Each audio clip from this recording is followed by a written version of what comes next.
Namaskar. Uh, Welcome to this special edition of Navavimash podcast. So today we are going to discuss the concluded election, the second phase election of West Bengal.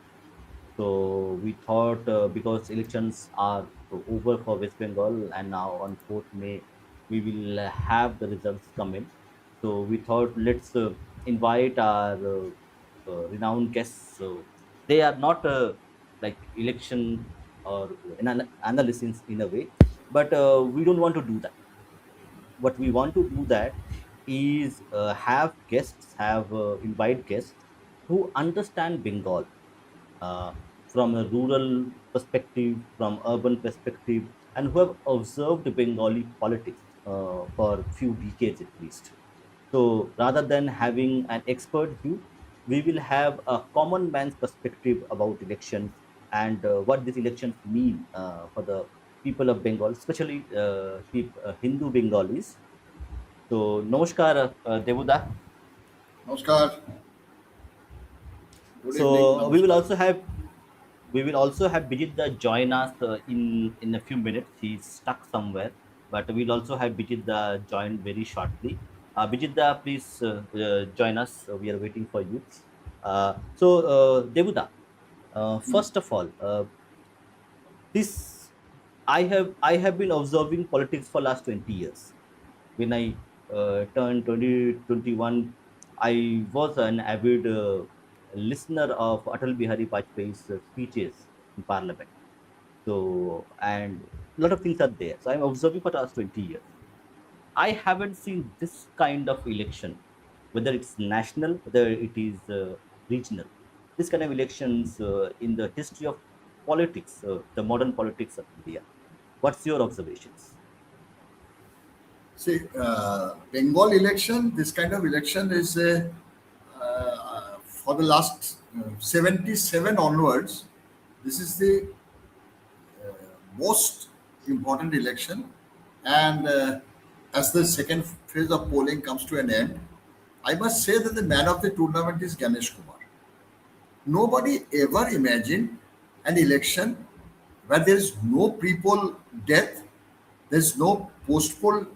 Post-poll, of course, we are waiting, but poll violence, there is no absolutely negligible poll violence. And he has proved what could be done in the Bengal politics. And the only solution has always been administrative action, police action, protection to voters. But nobody picked up the courage to provide all this. So Ganesh Kumar is the person who managed to pick up the courage and put these lumpen elements who have been ruling Bengal for the last 15 years. They have all been bolted. I don't know how he managed to do it, but the whole administration, yeah, welcome. Our guest is there. And নমস্কার Devuda, নমস্কার continue. I have never seen this kind of election in Bengal in all my life. I'm 65 now. So what are the changes that I have seen? The main change is the TMC supporters, the avid TMC supporters. They were not very vocal this time. Whenever you ask a TMC supporter, "Ki dada ki hoche," what's going to happen in the election, he would go quiet. He's not vocal this time. He's very quiet. And the BJP supporters, of course, were very vibrant right from the beginning, and they were sensing victory. And what happens is a different matter. But the perception of the normal BJP supporter or BJP worker in Bengal this time was an open session of campaigning. Nobody feared anybody. Everybody went out in the streets. There were chutput cases of violence and all, but there were no kind of fearful things that usually happens before the election. And the opposition workers, I'm not talking about BJP only, the CPIM or the Congress, they were never able to do things as they wish to do. This time was a very, very refreshing change. And there's only one person to whom I can thank to whom I can be thankful enough, and that is Ganesh Kumar. Yeah, thank you for this opening statement. So, over to you, Bijeet. So, I have you joined a little bit late, but I was just referring to the this election in 2026 being historical, and for the last even 30, 40 years, this kind of election has never happened, especially in West Bengal. So, with the conclusion of the second phase of elections, there are still maybe polling going on here and there, but overall the elections are over. So now you can talk freely. So your first observations on is this a historic election? Is this a pivotal moment in the modern history of Bengal? Right. So now that the exit polls are already out, and I think out of five, six exit poll, let's say n number of exit polls, n minus one polls are predicting BJP is going to win, and only there is one poll, um, I think conducted by India TV or someone. I think so. They are saying that TMC is going to win and by a huge margin. So now I think we can safely say most of the exit polls are actually favoring in for BJP. Now for these exit polls, I think looking at the number of, let's say, people who voted and everything, right, in different constituencies. So in the previous episode, we already talked about the basic assumptions that we are having before declaring that BJP is going to win this election. One was obviously the Lokhir Bhandar one. Second one was Chappa vote, right? Chappa vote. See, when you conduct a poll, let's say there is a common citizen who has casted his vote, one citizen, one vote. You ask him or her, they are going to say, okay, BJP ba TMC ke vote diyechi. But a Chappa voter, if you ask him or her, you are inherently assuming that this guy has casted only one vote. But for Chappa vote, that guy, the Chappa voter can give more than one vote, right? 4 to 10 to whatever, 15 votes. I think in 2021, how it happened, one part of the whatever scientific rigging or whatever you call it, um, was that there were many Chappa voters. So they used to find out safe booths and they used to cast like, let's say, 150 Chappa vote from, let's say, 40 booths. And that is like 6,000 votes then and there. This time, looking at the numbers, right? I mean, the numbers are so huge. We don't know how many Chappa voters were there. People are saying that, okay, no Chappa vote happened. But Subhendu Adhikari, I think in the evening conference, he already told that, okay, there were like whatever, 400 Chappa voters he saved, and only I think 10 or 20 Chappa votes happened. Right. So BJP is probably going to this election, win this election, given that Chappa voting was in control. Having said that, right, from the, like in the first episode, we already talked that there is a clear trend, right, that people are actually coming, like people are voting with their feet, as if that they are coming out of their house like without fear, and they are casting their vote. And then we were assuming that maybe in Kolkata the voter turnout will be less than what we saw in the first phase of the election. That clearly did not happen. So it shows that probably people are voting with their feet, right, out of some resolve. Probably they want change. Because again, I think Lokir Bhandar, if you ask the ground level, booth level workers, they are saying that, okay, for the कि दीदी थाकले 1,500 दीदी गले 3,000 वाला जो that campaign, they distributed forms, they got some good response. And also the other point was that in Kolkata, right, you see that people who are not that much dependent on Lokhit Bhandar, the so-called Babu or urban people, they also voted in huge number. And now, if there exists a correlation, so to say, a resolve in the whole state, between, let's say, women coming from Bankura and women coming from, let's say, Kolkata Shohortoli or proper Kolkata. Then we see if there exists that intent. I think women, at least by 50-50, they have voted BJP and TMC. Now, 50-50 is a good number, right? When you think about the vote coming from women. The other point was that I think 53 or 55% of Hindu men voted for BJP in 2021.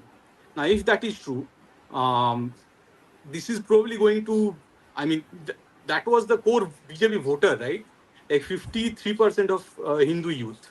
So they're probably going to continue, and the number is even going to increase because 72% of all of all Hindus they voted in the 2021. In Kolkata, the number was around 60%. Now this time, 90% of all Kolkata voters they voted this time in phase two. So which means ki in Kolkata the number that increased is 30%, right? From 60 to 90% almost. And overall from 72% we see a huge jump to 91 or 92%. Now, if we actually try to make sense of these numbers, right? One more number that was of interest was that 90 in the phase one at least, 91% of all like men actually voted, and 93% of all women voted. So there was a gap of 2%. Probably, I don't know whether that was coming from Loki Bhandar or something else. One reason might be that that is coming from the Muslim woman actually, because a lot of Muslim men they came for the Eid, and after Eid they had to go back to where they work. That can lead to that extra 2% um, uh, greater voting coming from the woman side, and that number actually in resonance with the fact that in Murshidabad, Malda, all those sides you see greater number of Muslim women actually voting than men. So taking care of all these numbers, right? Like considering all these numbers, one picture is clear that if Chapa voting didn't happen this time, in any mean, these numbers are actually they are favoring BJP. Now, and also if this there is a sweep, right? If there is an undercurrent or whatever storm that is happening, actually BJP is going to get. I mean, BJP is going to touch 170 if they win the Birbhum, like this, try to, if they sweep Birbhum, Purbo Bardhaman, Jhadogram, I think there are only 4 seats. Yeah, so I think that's my conclusion that if Chappa voting didn't happen, BJP is going to win the election. I want to tell you one more number, which, well, I mean, the correlation, which was that you see in today's poll, right? From let's say 7 to 9, then 9 to 11, 11 to 1, Hugli and Hugli, Nodia, Purbo Bardhaman, they were leading in polling actually. Uh, which if we say that okay in Purbo Bardhaman there is a huge number of Muslim vote that is there. In Hugli it was basically dominated by Hindu voters. So obviously again it shows some sort of resolve uh, behind the polling, right? So considering all this, I think BJP is going to have an edge, and which is correctly reflected in the exit polls as well. And I forgot. Namaskar, Devu sir. And yeah, sorry, I joined a little late. And yeah, so this was my initial submission to this on this topic. Yeah, so it is apt done. It is called Sabr. We have a audience who has mentioned Sabr and Nazar. So both have been there this time. The election commission. So why this committee is important? So election commission is preparing for this for last 1 year. So it was very patient thing. The things were done, and when it was required, they also delivered. So Debuda, uh, 2011, 2011 and 2026. Do you see any parallel happening? Is there any parallel between these two elections? Uh, well, there is not actually, because Hmm. 2011 was 34 years of incumbency, burden heavily on the Hmm. CPIM party. And Hmm. Shingur, Nondegram, all this anti-farmer, it was well sold by Mamata Banerjee as an anti-farmer policy. Uh, and Bengal being a majorly farmers state, farmers just believed Mamata Banerjee, and 2011 was a different election. What happened over the 15 years was the vice-like grip of the lumpens of the Muslim society together with lumpens of the some kind of Hindu society, but always the leadership has come from the Muslim society in lumpenization of the society. And secondly, you see, corruption has been going on. I mean, the pilfering of government money and a contractor politician nexus, all this is part of the course, but the people accept it as it's going to happen anyway. But this time you see the Trinamool lumpens and Trinamool corrupt leaders, they have been snatching money from the poorest of the poor. You see, all government schemes, central government schemes, people had to pay the TMC leaders, which they are entitled to, the full amount they were entitled to, like the Pradhan Mantri Awas Yojana. 1 lakh rupees is coming and 25,000 rupees is going to the TMC leader. And usually these lumpens are mostly coming from Muslim community. Even Hindus within the TMC party would often complain that party ta chole gache Muslimanদের হাতে. So this has been a very, very significant thing to do when people are feeling oppressed. All supporters of Mamata Banerjee, they are feeling oppressed from Didir Bhais. Didir Bhai all over Bengal is creating havoc. They have been snatching money from the poorest of the poor. So this kind of corruption is different from the corruption we usually see. You see, this 26,000 teachers' job. All these people, almost I would say 20,000 or 21,000 came from very poor family. They had a dream. A farmer sending his child to the school, then to the university, then doing B.Ed, cracking the SSC exam, getting a job, suddenly loses his job after 3 years, 5 years, 10 years. I mean, they are married, they're settled now, they have lost their jobs. On top of it, almost half the people are paid 5 lakhs, 10 lakhs by selling away their land, by selling away their jewelry, by selling away their family treasure. This is a terrible thing to happen. And next came the rape and murder. You see, no government can actually stop rape. Rapes do happen all over the world. That's not the point. The point is the chief minister actively protecting the rape criminals, rapists, and then covering up the murder and rewarding the Sandeep Ghosh like character with another assignment as a principle of this is non-challenge, this is brazening it out. This is a challenge to the people who are disgusted with rape, who are disgusted with corruption. This chief minister stands in the middle of the road and says, हमने कर दिया, कर लो जो करना है. That's the kind of attitude she's having. I mean, you can't imagine after rape and murder of the Arjikor victim, this Sandeep Ghosh again getting a prize posting. This was a tight slap on the citizens of Bengal. So this time the election was not so much. You see, it was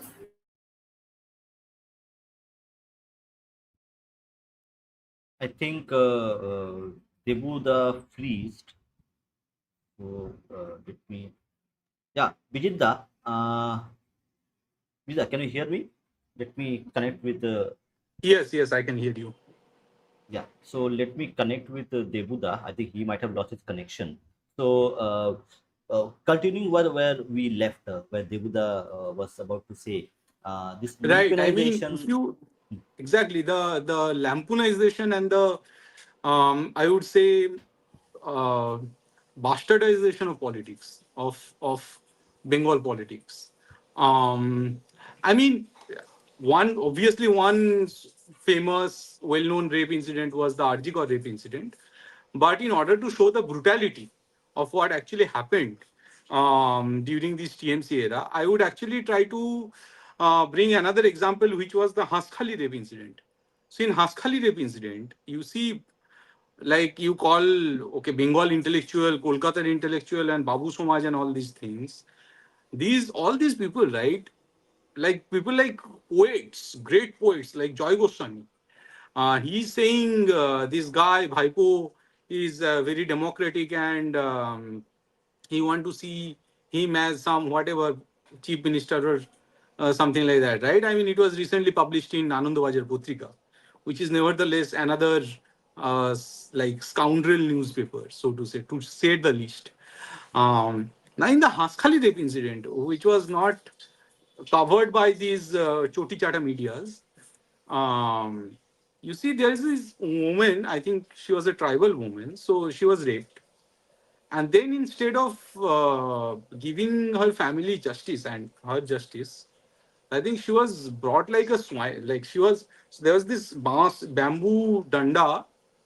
उनको फिर सुअर की तरह लटकाया गया, एक हाथ और पैर बांध के एक बांस के बैम्बू के डंडे पे पुलिस वालों ने लटकाया शायद सुअर की तरह, और घर से 35 मीटर थोड़ा दूर ले जाके आई थिंक जिंदा जलाया गया, जितना मैंने सुना है. Don't quote me on this, but said कि उन्हें जिंदा जलाया गया. This is the Hanskhali rape incident. जिन पे ये जो आप बोलते हो परमब्रत चट्टोपाध्याय, बात्तो भुसु, Joy Goswami, Srijato, all these poets and great people, right? Who claim like immortality in the arena of Bengali literature and culture and intellectualism. उनके मुंह से एक शब्द नहीं निकला. इतना ब्रूटल इंसिडेंट आज के दुनिया में शायद कहीं होता हो. हासखाली रेप इंसिडेंट. देन आपको पता होगा जब 2021 जो पोस्टपोल वायलेंस हुआ, वहां पे फिर सुनाई नहीं दे रहा है, आप म्यूट हो. So I am continuing anyway. So in the other incident in 2021, post-poll violence incident, actually हिंदुओं को एक्सोडस मतलब मार के भगाया गया सारे गांव से. उनको आसाम जाके रहना पड़ा कुछ दिन. उनको 3 ऑप्शन दिया गया कि या तो टीएमसी ज्वाइन करो, या अपने बीवियों को यहाँ पे छोड़ के, जितने सारे मर्द हैं सारे गांव छोड़ के चले जाओ, या हमें 10 से 40 हजार तक कुछ वट एवर जजिया दो, राइट.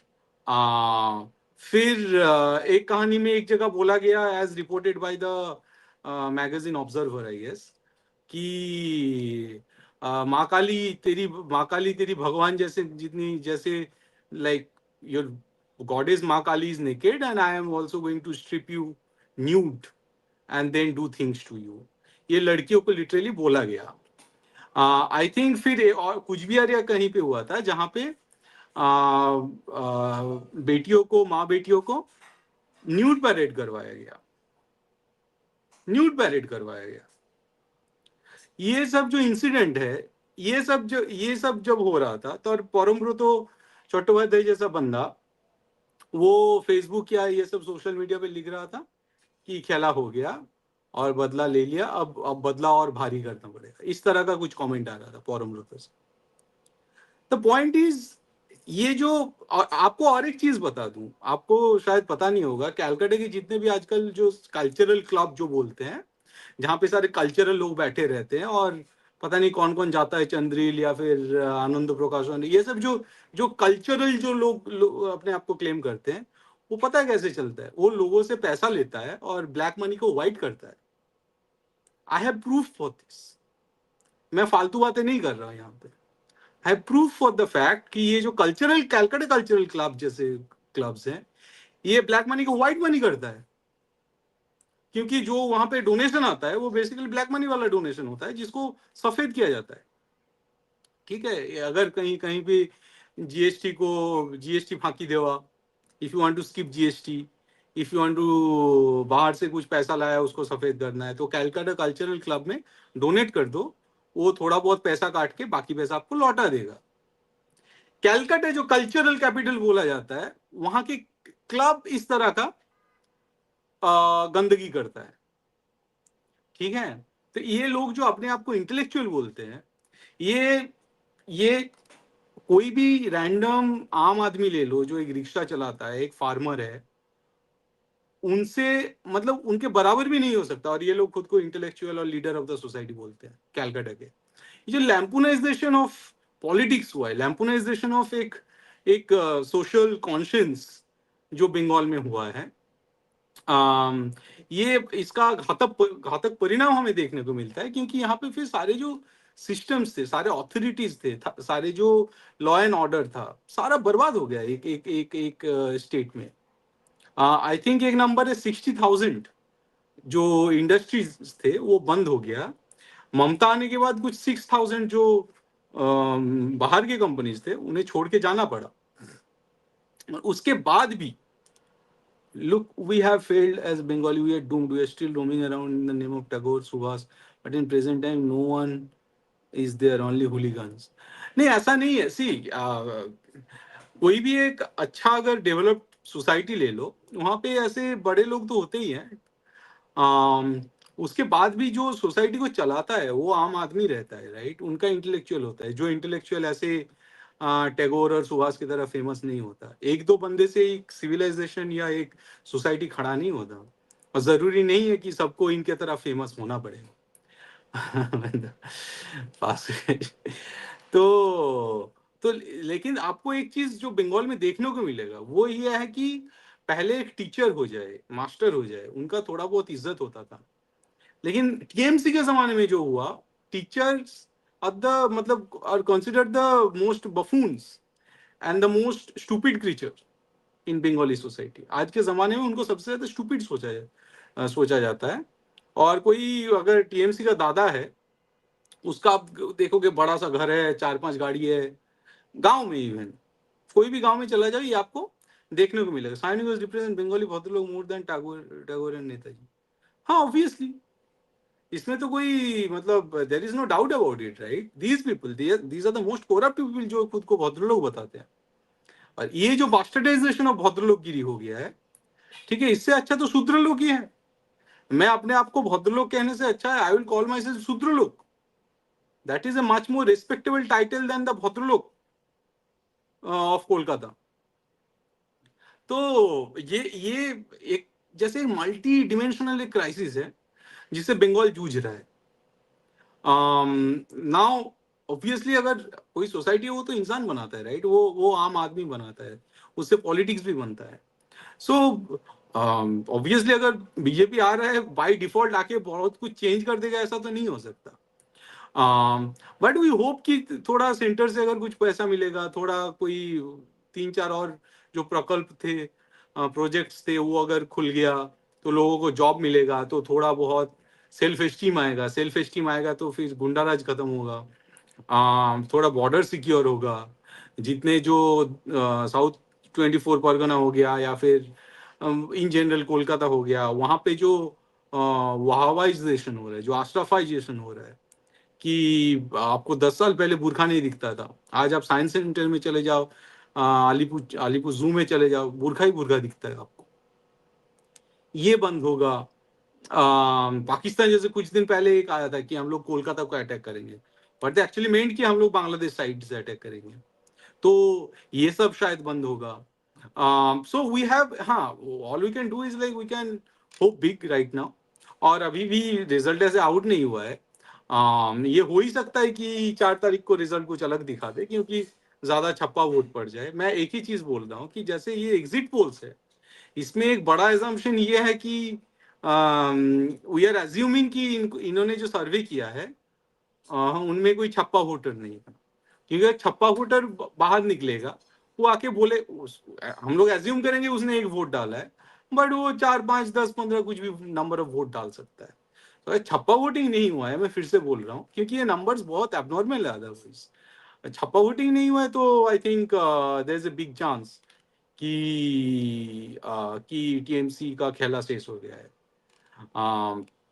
और एक एस्पेक्ट मैं यहाँ पे बोलना चाहता हूँ कि अगर मान लीजिए, ठीक है, अगर इस तरह का हिंदुत्व का तो राइज बहुत दिनों से हो रहा है बंगाल में, and we see a great future of Hindutva in Bengal actually, क्योंकि आप जिस तरह से आप यूपी में देखोगे फॉर एग्जांपल, वहां पे जिस हिसाब से कास्ट पॉलिटिक्स खेला जाता है, बंगाल में कास्ट पॉलिटिक्स उतना ब्रूटल, उतना मतलब अ, उस लेवल का कास्ट पॉलिटिक्स नहीं है जितना यूपी में है। So there is a big chance कि जैसे अब तक सोचा जाता था कि Gujarat is the centre of Hindutva, अगर बंगाल आ जाए तो देयर इज अ चांस कि गुजरात के को छोड़ के शायद Bengal become the new capital of Hindutva.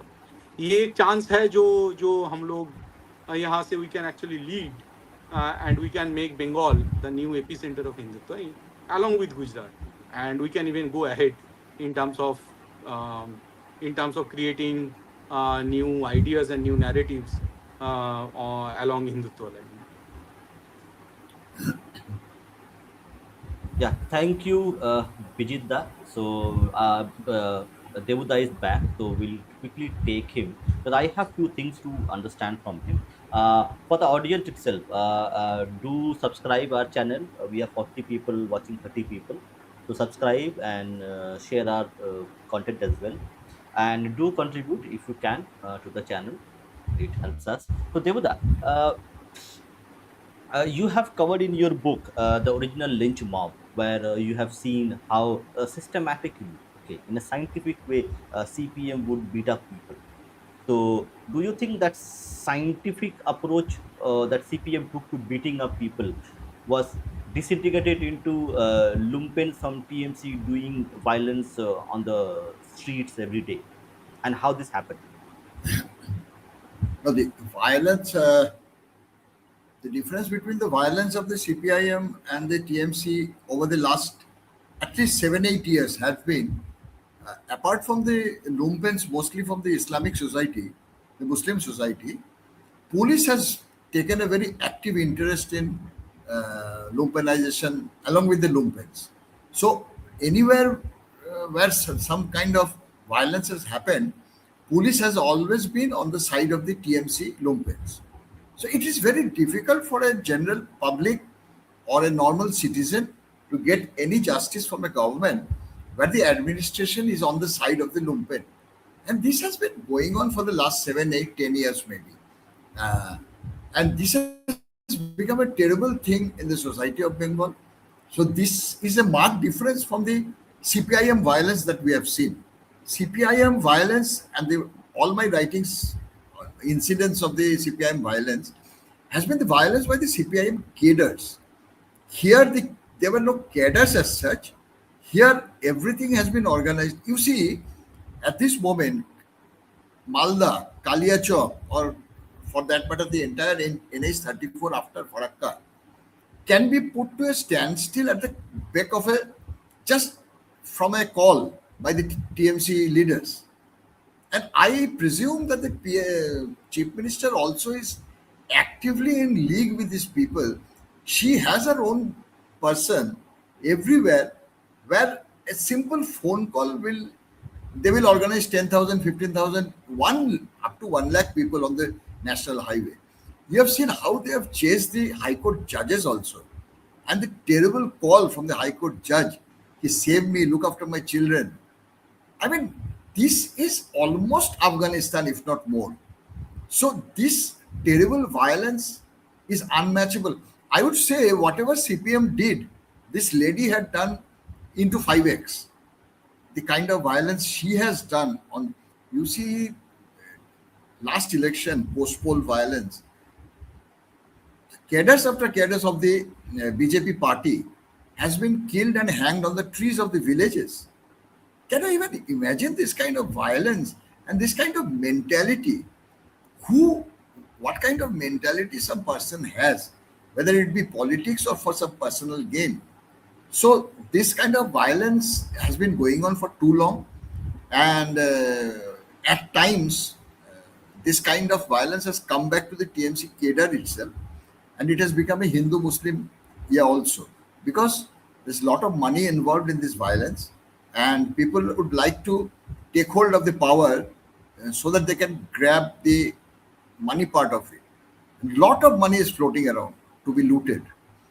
And here, I would say, you have lumpens all over Bengal. Lumpens like Shahjahan, Jahangir, Humayun Kabir. Every district has a Muslim leader who is a lumpen and who is oppressing the society, who has backing from the police, and it's a terrible society to live in. If you ask me, I would say I would not like to die in Mamata's Bengal. This has to end. This has to end not for BJP. This has to end for a healthy society. So that's one point.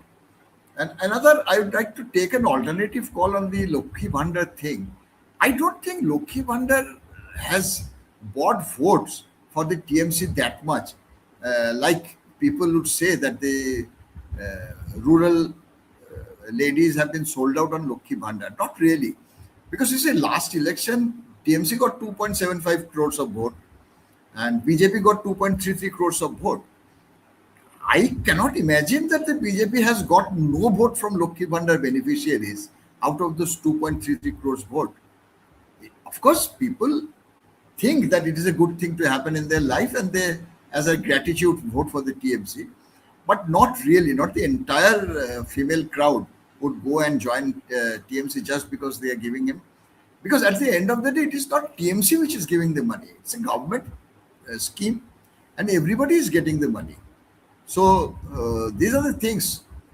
This violence kind of thing has to end in Bengal society.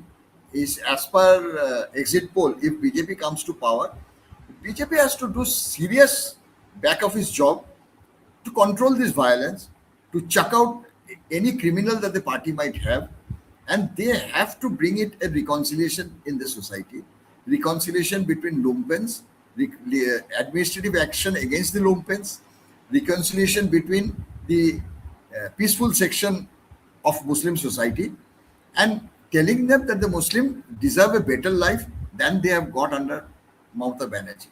You go to a Muslim slum in Calcutta, I will not advise you to go to villages or rural areas. You go to a Muslim slum in Calcutta, pigs are dying there. Pigs don't survive one day, and they are being kept there under extremely unhygienic condition in a very, very poor state, and never told by the government to organize themselves to have a good life, to put up business, or to do anything. Now, this Muslim community has a substantial part of the Muslim community, I presume, would like to work hard and earn their living and live peacefully. So, this section of the society has to be demerged from the lumpen part of the society and brought into mainstream. So, this is a very serious job that the BJP needs to do, just like the reconciliation commission that Nelson Mandela had done in South Africa.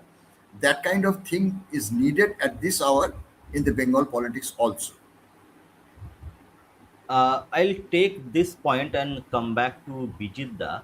Bijidda, no, he just mentioned, Devuda just mentioned that there is a scope, a chance of reconciliation between the peaceful community and the overarching Hindu community. Okay, that includes Jains, Buddhists, and others. Okay, everybody. Do you think, because you have written a book called Hindu Messiah and Hindu Genocides, of which 80% or 90% is done by the Islamic or Islamist invaders, correct, who were inspired by the book, by which they did all these things.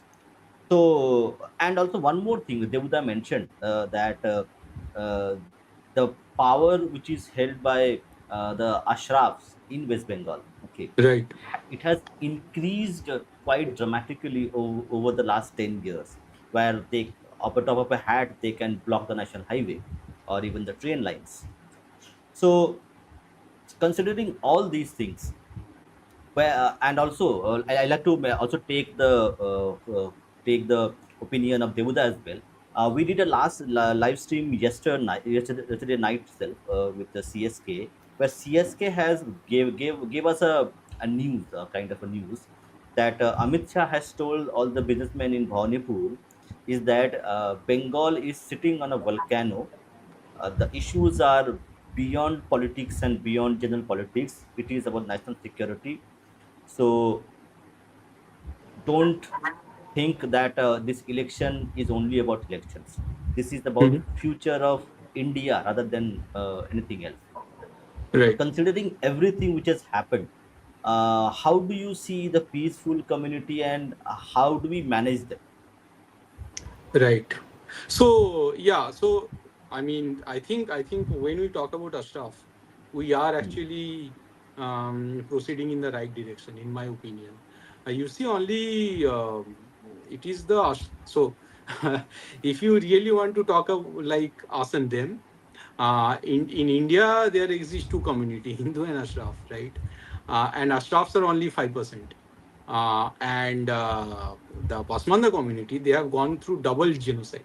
So you see, for Hindus, our institutions, our ecosystem, our education, administration, everything got like pretty much destroyed at the hand of these invaders, Ashrafi invaders.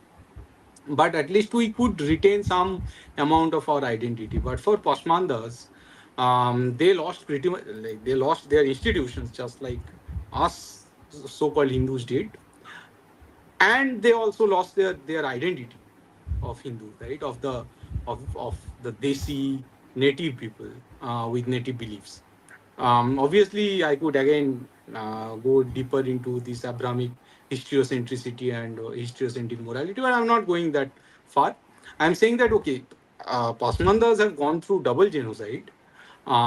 So Hindus, us, we have a greater responsibility to bring them back to at least reverse the genocide that they have gone through and we have gone through. And uh, and uh, if you ask me, like, okay, like maybe Islam, like they used to be like they believe in Islam, and they it is their whatever most coveted sort of thing that they have got to get rid of casteism and all these things again, right? But it is the British writers who are writing actually in 1850s or so, that and we have discussed it multiple times in our viewers, that Muslim communities in 1850s used to have their own temples. The Memon community, they used to worship Tridev, and Memon community, the same community that like the guy what's his name, the Memon who was behind the who conspired the Mumbai blast in 1993. Tiger Memo. Oh, oh, Tiger Memon. Tiger Memo. Right. Tiger Memon. So this Memon community used to be a vegetarian community. Okay. So you see, the Muslim community used to have their own temple. They used to do Ganga Uh, Snan. They used Bijeet, to. Uh-huh. we have a very special guest with us. So please Pinakida, yes. welcome Pinakida. Pinakida. Namaskar, Pinakida. নমস্কার নমস্কার দেবাদা Uh, so নমস্কার uh, আপনার আলাপ yeah, হয়নি so we আগে are doing this in we're doing it in English and Hindi. So ও okay okay Bengali we will do on our normal Sunday 9 p.m. show okay that we do. Yeah. Yes, I'm So just short. I'm just quickly keeping my point. So I'll take uh, just 2 minutes. So we have a greater responsibility to bring them back. Now, how to do it? You Bijit see, in one India, second Bijit just the context, if you can just set me up on the context, ki sure. what were we discussing So Bhupenda was asking us कि Amit Shah did, I think, a press conference where he is saying that the election, like for West Bengal, it is not not press only a conference, a closed door meeting, not a press conference. closed door meeting. Okay, so it is not only the like political issue; it is a national security issue. Winning this election. So So on that Bengal is context, sitting Bhupenda on was a asking. volcano. Volcano, right? He was asking, like, is it possible to bring the Pasmanda community from the clutch of the Ashraf and bring it back to the Hindu fold? At least that is the narrative along which we are discussing this. okay So you see, I said multiple times that in India post independence, or even right from I think 1800s or so, every sort of social schemes that the authority, the government distributes or adopts, they have an identity, and the identity of the whole nation somehow, right? They align along those, along the identity of these schemes. So if you run social schemes which are along the whatever these jati, varna, caste, these lines, Indians will automatically, by large, they will assume these sort of identities.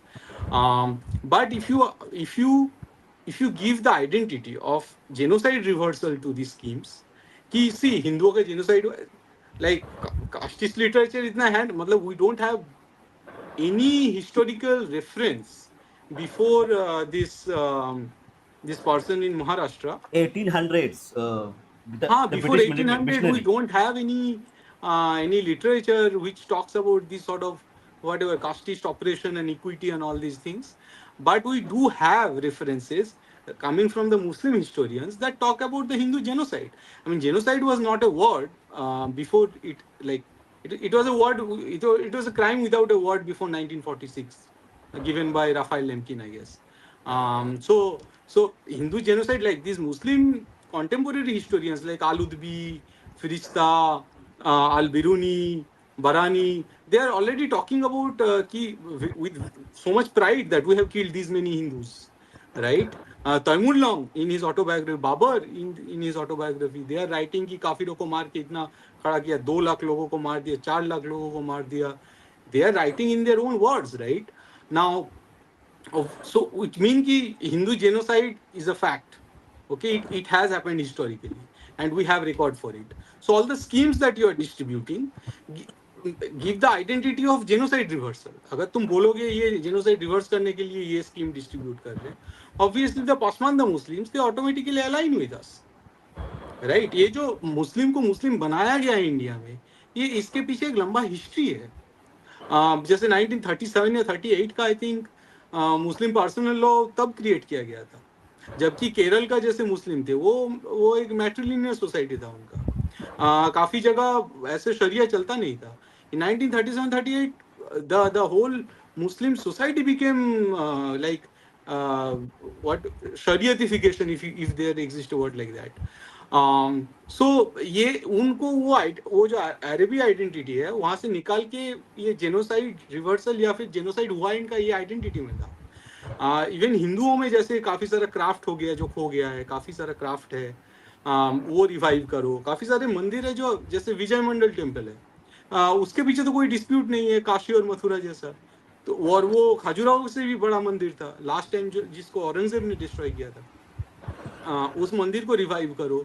तो अगर तुम scheme को genocide reversal वाला identity दोगे तो India का overall schema में ये चीज घुस जाएगा, इंडियन कॉन्शियसनेस जो है उसमें ये घुस जाएगा कि हमारे जेनोसाइड हुआ था, पासवानों का भी हुआ था, हिंदुओं का भी हुआ था.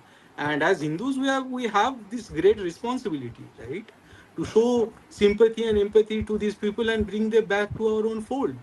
Because manifestly we are a superior civilization, we with a superior belief, we have our like much superior philosophy than any Abrahamic cult or doctrine.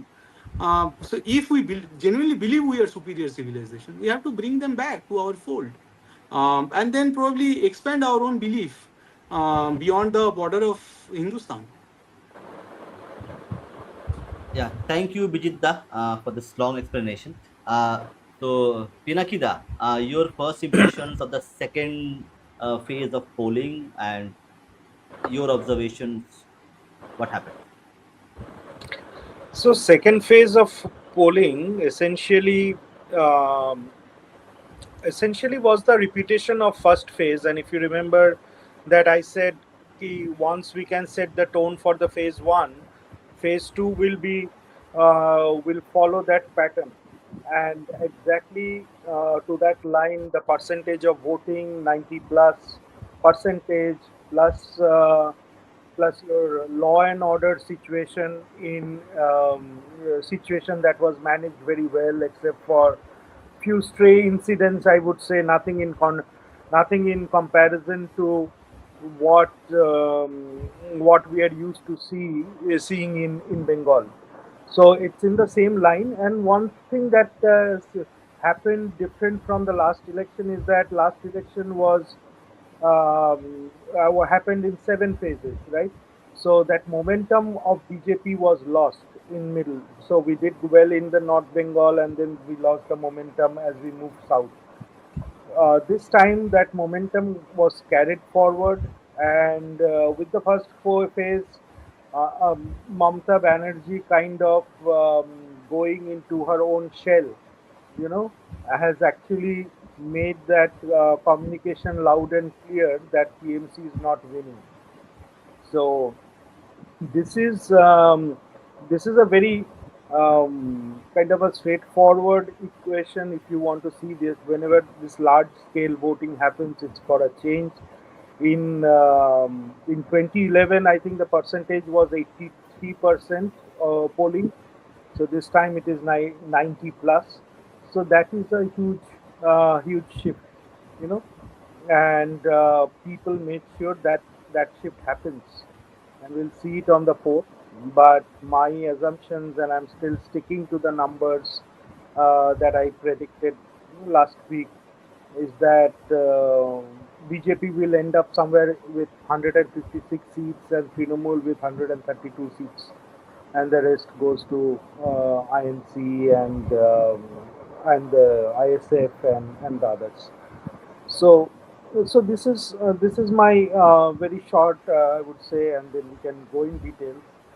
But I think you have brought up a very interesting topic on the conversion and bringing the Pasmanda class into our Pasmanda class into our fold, because there is already an effort that is being going on, um, and Bhupen, you must be knowing our Rahul Diwan and his Sangam talks. Hmm.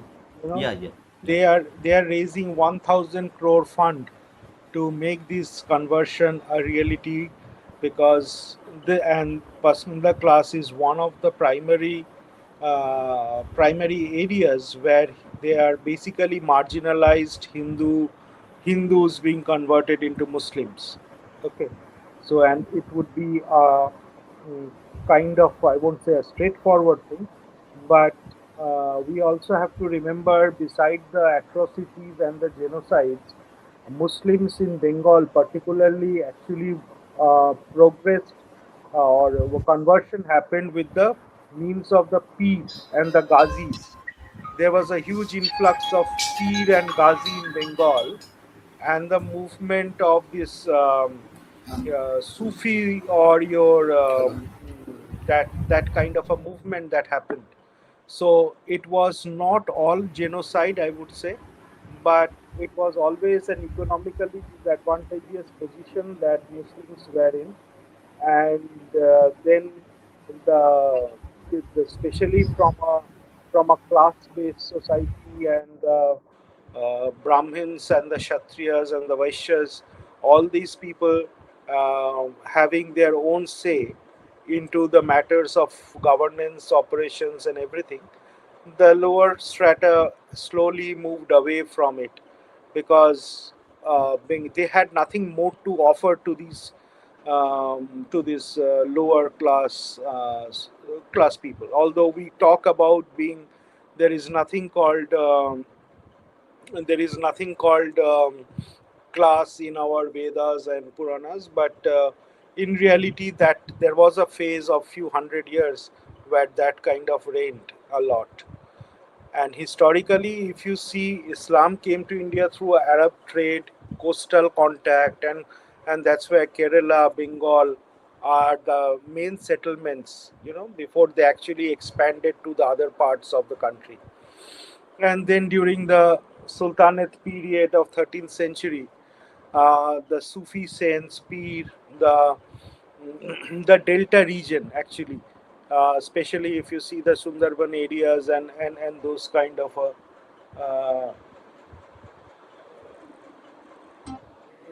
Sundarban area. So that those areas actually got first came into contact with the Muslims before even Akbar sent his army, and all that happened. In the rural Bengal, Islam actually prospered through their shrine culture, the masjid and the equality in that masjid. That was a big thing. because a lot of these people were not even allowed into the temples. So getting closer to God, an opportunity to get closer to God is always a lucrative thing besides everything. Then because they are Muslims by faith, and that faith has evolved. When they first became Muslims, they were not even aware ki what actually means to be a Muslim, you know, because at that time, this kind of narrative, like the Christians who are converting in the Northeast, in the name of food and giving food and education and all of that stuff, for them, getting 100 rupees or 1,000 rupees is enough to adopt to go to the church. Okay, they were looking at going to the church as a criteria to get that economic benefit. Similarly, for Muslims also, at one point, that going to, I'll give you this much, you come to the masjid on every Friday. That that practice over the time evolved into a faith, because they weren't like a real understand. There was no real understanding of what Islam meant, or and that's partly due to us only, because we did not teach them enough about what Hindu Dharma meant. So, and that gap was filled in their imagination, because we are a storytelling community, right? In many beings, storytelling beings. So they had stories, better stories, that Allah is taking care of you. There are a lot of hur waiting for you and all of that. Then, if you come back to the colonial era, there is this. They were again left out from that social structure of, because that time the Bhadralok class was in dominance, and that also cornered them after being converted into Islam and not getting the bureaucratic control. That also alienated and created that clusterization of these populations into East Pakistan, or East Bengal, or your Bangladesh now. Okay, and these adjoining areas you see are all Bangladesh adjoining areas. It's just the line that has been drawn different. And Pinakida, yeah, so coming back to our discussion on election results. So you are a BJP person. You have been associated with BJP for almost 2 decades. So and you also were actively campaigning for BJP on behalf of BJP. So two questions which people might not ask because they don't know. hmm, One is the the business outside Kolkata is controlled by the ashrafs or the peaceful people. yeah, Large part of agriculture, large part of fisheries, yeah, a lot of bulk wholesale businesses. So the rural in the rural Bengal, which is the heartland. Okay, the Kolkata is a city, but the all population, other things live in rural Bengal. The rural Bengal is now totally dominated by the peaceful community in terms of business, in terms of economy, and that also is a threat because Amit Shah has mentioned that Bengal is sitting on a volcano. Okay, that cash flow which these radicals have, okay, that can do a lot of damage to India overall. So, yes. what do you think the central government and the government which probably will be formed with the BJP at the help, how do you tackle this? Because it's a very complicated issue. Yes, yes, absolutely. See, you're right. We always talk about Bengalis and Bhadralok, but Bhadralok is only 3% of Bengal's population. Means I'm not saying the rest is Abhadra, but in terms of the nomenclature, okay. In terms of nomenclature, that middle class, educated, and all these coffee house going people are only 3% of the population centered in the Kolkata, centered around Kolkata. This Ashraf you mentioned, then there is this Ashraf class as well, who are the artisans and the converts and the peasants group. So when you talk about business, agrarian, the agriculture-based community is also also with them. Okay, we have to keep that as well in mind. The shrubs were at the high class or in the higher strata in terms of business. If you go to today, if you go to our Strand Road, you will see 90%, 90 or 100% maybe, all the business tools market is all governed by or in total control of the Gujarati Musalman. Okay, they are in Gujarati Musalman. Labor class coming as Bihari Musalman, okay, or UP Musalman, Eastern UP Musalman. So there are a lot of dynamics, and as you move further towards Bangladesh to the east, you will find this peasants class. So the business class is basically in that whole Bora Bazar and Strand Road area, and we are losing dominance on most of these businesses, even for furniture to mattress to every other business, which is basically a craftsman business. So we have lost control of that whole market that belong to the craftsmen, and that is an area where one thing is funding, but when we promise when BJP is promising employment, and if there is an entry bar into these business areas, because that entry bar is being set up, so that will be a challenge. It is not easy for a Hindu guy to walk into Stand Road and start selling tools and machineries over there. Okay, they will not be able to survive. So we will have to create some kind of a alternative economic system, like the MSMEs that has is, I think, primarily out of your control of the Muslim class. Okay, and if we enforce that kind of an environment, where if you see the Howrah Belt is not a Muslim dominated area. It is dominated by the Bengalis who run the companies, and the workers are all Bihari Hindus. So, and that's where the BJP wins that will win that seat also. Okay. Um, so like that, it is first to create that opportunity with a lower the entry resistance has to be removed, and once that entry resistance has to be removed, because these people actually not only supply goods to Bengal but to the entire northeast. Okay, their market is entire northeast, the whole of Barawazar, Stand Road, and every other place. So it's not going to be easy in terms of creating a business friendly environment for the Bengalis, and especially I really doubt how many Bengalis are willing to even put in that kind of an effort, and also with the money power that is not there with the Bengali youth today.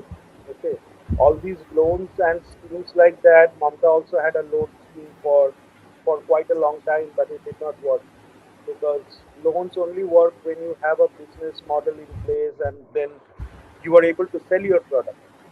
But those kind of things will not help, except we can actually target for the Hindus a more Silicon Valley kind of a startup ecosystem, where intellectual capacity is much more needed, and entrepreneurial capacity is needed than making inroads into these areas. Because you'll also have to understand these trades that they're in are getting automated at a very fast pace. So the only way to beat it is through automation. You need lesser number of people, whether Muslims or Hindus, and then you make that inroad into it. So it's you have to make it a technology driven initiative to break into this ecosystem and create that employment opportunity as I think will be working in the future. Uh, Yeah. uh, Thank you, Pragata. I'll keep you waiting for a few minutes.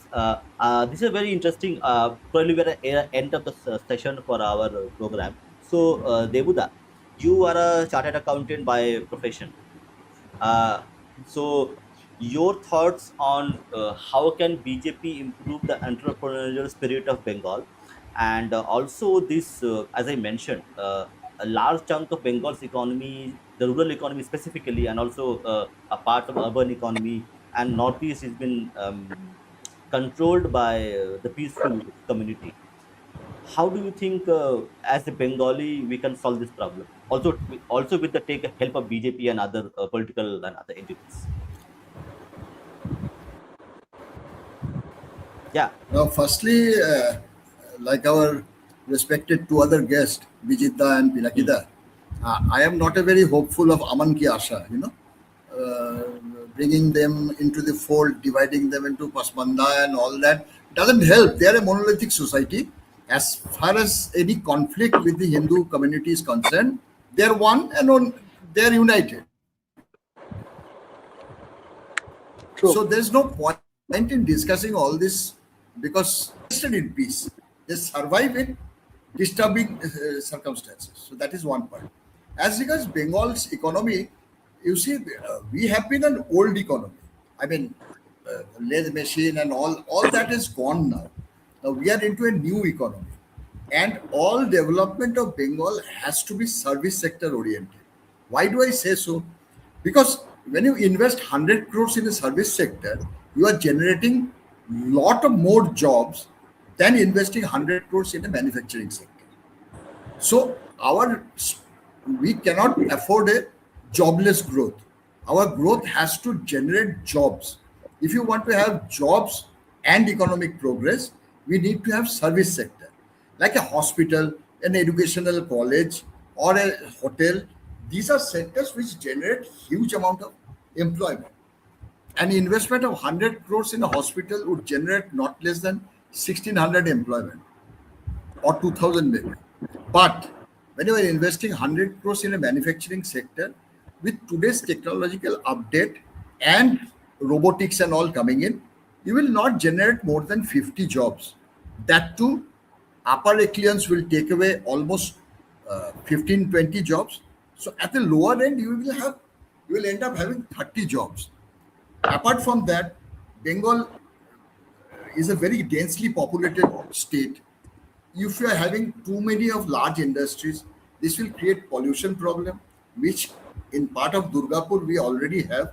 It's a hugely polluted city at this point of time because of the steel intermediaries that had come in during the 2011 pre last days of Buddhadev Bhattacharya. All the polluting industry has come in. They have not generated any amount of job. Even if they have generated a job, they are all on contract basis. There's no permanent job in the manufacturing sector. Compared to that, Durgapur had good hospitals of late, five-star hospital, corporate hospitals. They have generated huge amount of employment. Lot of people from all over the Bengal has moved into Durgapur to work in these hospitals as a non-medical staff. So any employment in Bengal has to be service oriented because it will generate jobs. Jobless growth in Bengal is a strict no-no. And secondly, this particular community occupying a lot of, I don't know what you call it, gray job or whatever. I mean, you call an AC In Mistri, he, informal uh, sector.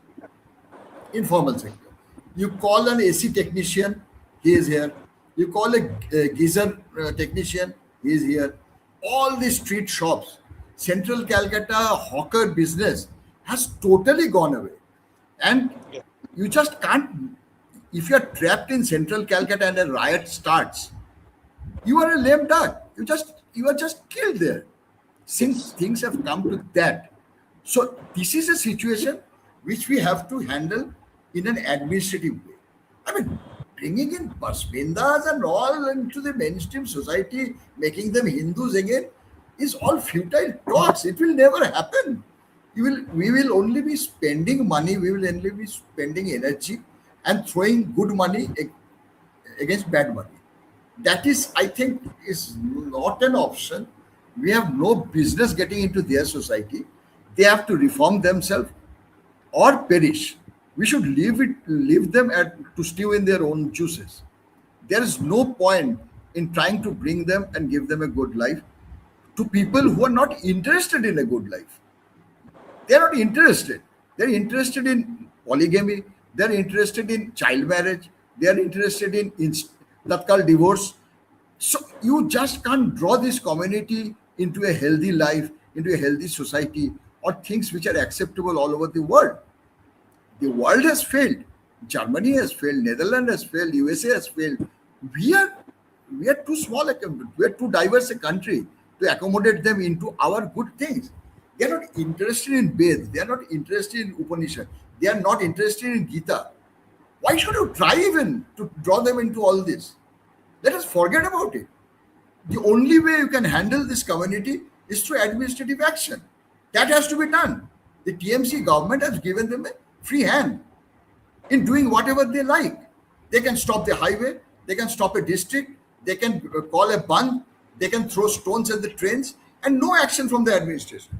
This has to go. If the BJP forms a government, the BJP should absolutely strengthen the administrative and pull up people who are supporting these lumpens that nothing doing. The society cannot run this way. One section of the society cannot run the society through violent means and stopping everything which is normal. This is one part I would like to. And the second part, what I said about this, we have to look at the service industry to have a gainful employment from the growth. We cannot have a growth which has no employment. Thank you. Yeah. I'll So, just I know we are running out of time, but just no, one no, point. continue, continue. Actually, the mother of all this problem, we don't talk about it much, is that the passing of the Special Hindu Marriage Act in 1954. So that has created a population disbalanced growth, and with the BJP confirming, the Hindus are restricted to marrying to only one person, and the Muslims have been left with their Sharia laws to marry as many as they want. Okay, so that has created this disbalance, and with the introduction of the UCC, I think if that is being taken care of in the as similar laws for all citizens, there will be a check on their on the population growth, which is kind of, and over a period of time, because 70% growth rate will over a period of time will kind of overshadow that their 30% growth, you know not immediately, but 50 years maybe, or I don't know how many years. But so that is one area we don't talk much, that we have been at a disadvantage in terms of population explosion, or So, they are, Pinaketa, if I can yeah. come in, I mean, one person having five wives can produce as many children as 5% marrying five wives, having five wives. Well, where is the biology of it? One No, the person having biology. five. No, I No, get your point. if five females are married to five males, they will produce the same number of children. This cannot be. They are having multiple children. Number one, and one Yes. point, if you can agree, if you can put some light on it, I just like to know the population density as a whole is 35%, whatever. But Yeah. when you are taking a slice of the population to 40 minus population, I mean that's 50%. I People did not below get 40 your years point. of it. I did You not get see, your point. as a population, as a total global population, Indian Yeah. population, we are having 35% of Muslim population. When you are taking a slice of the young population, say from 0 to 40 years, here the percentage is not 35%, it is more than 50%. So Yes. as we senior people die, Yeah. this population density, this demographic spread will be much more Yes. dangerous. Yes. This I want to know from Absolutely. you. Is it correct? No, no, no. It means I'm totally in agreement, because totally in agreement with what you said, Debuda, because this is exactly the case. As the replacement ratio, as it is called, is much lower for Hindus as compared to the Muslims. So over the next 50 years, this demographic So one shift more is, data we are here. sitting at a time bomb basically. So for Kolkata, as a city, this replacement ratio, or I think it is called TFR, total fertility ratio, it is Hmm. less than 1.1, which is rare in most developed I mean cities, by the way. Forget about Indian cities.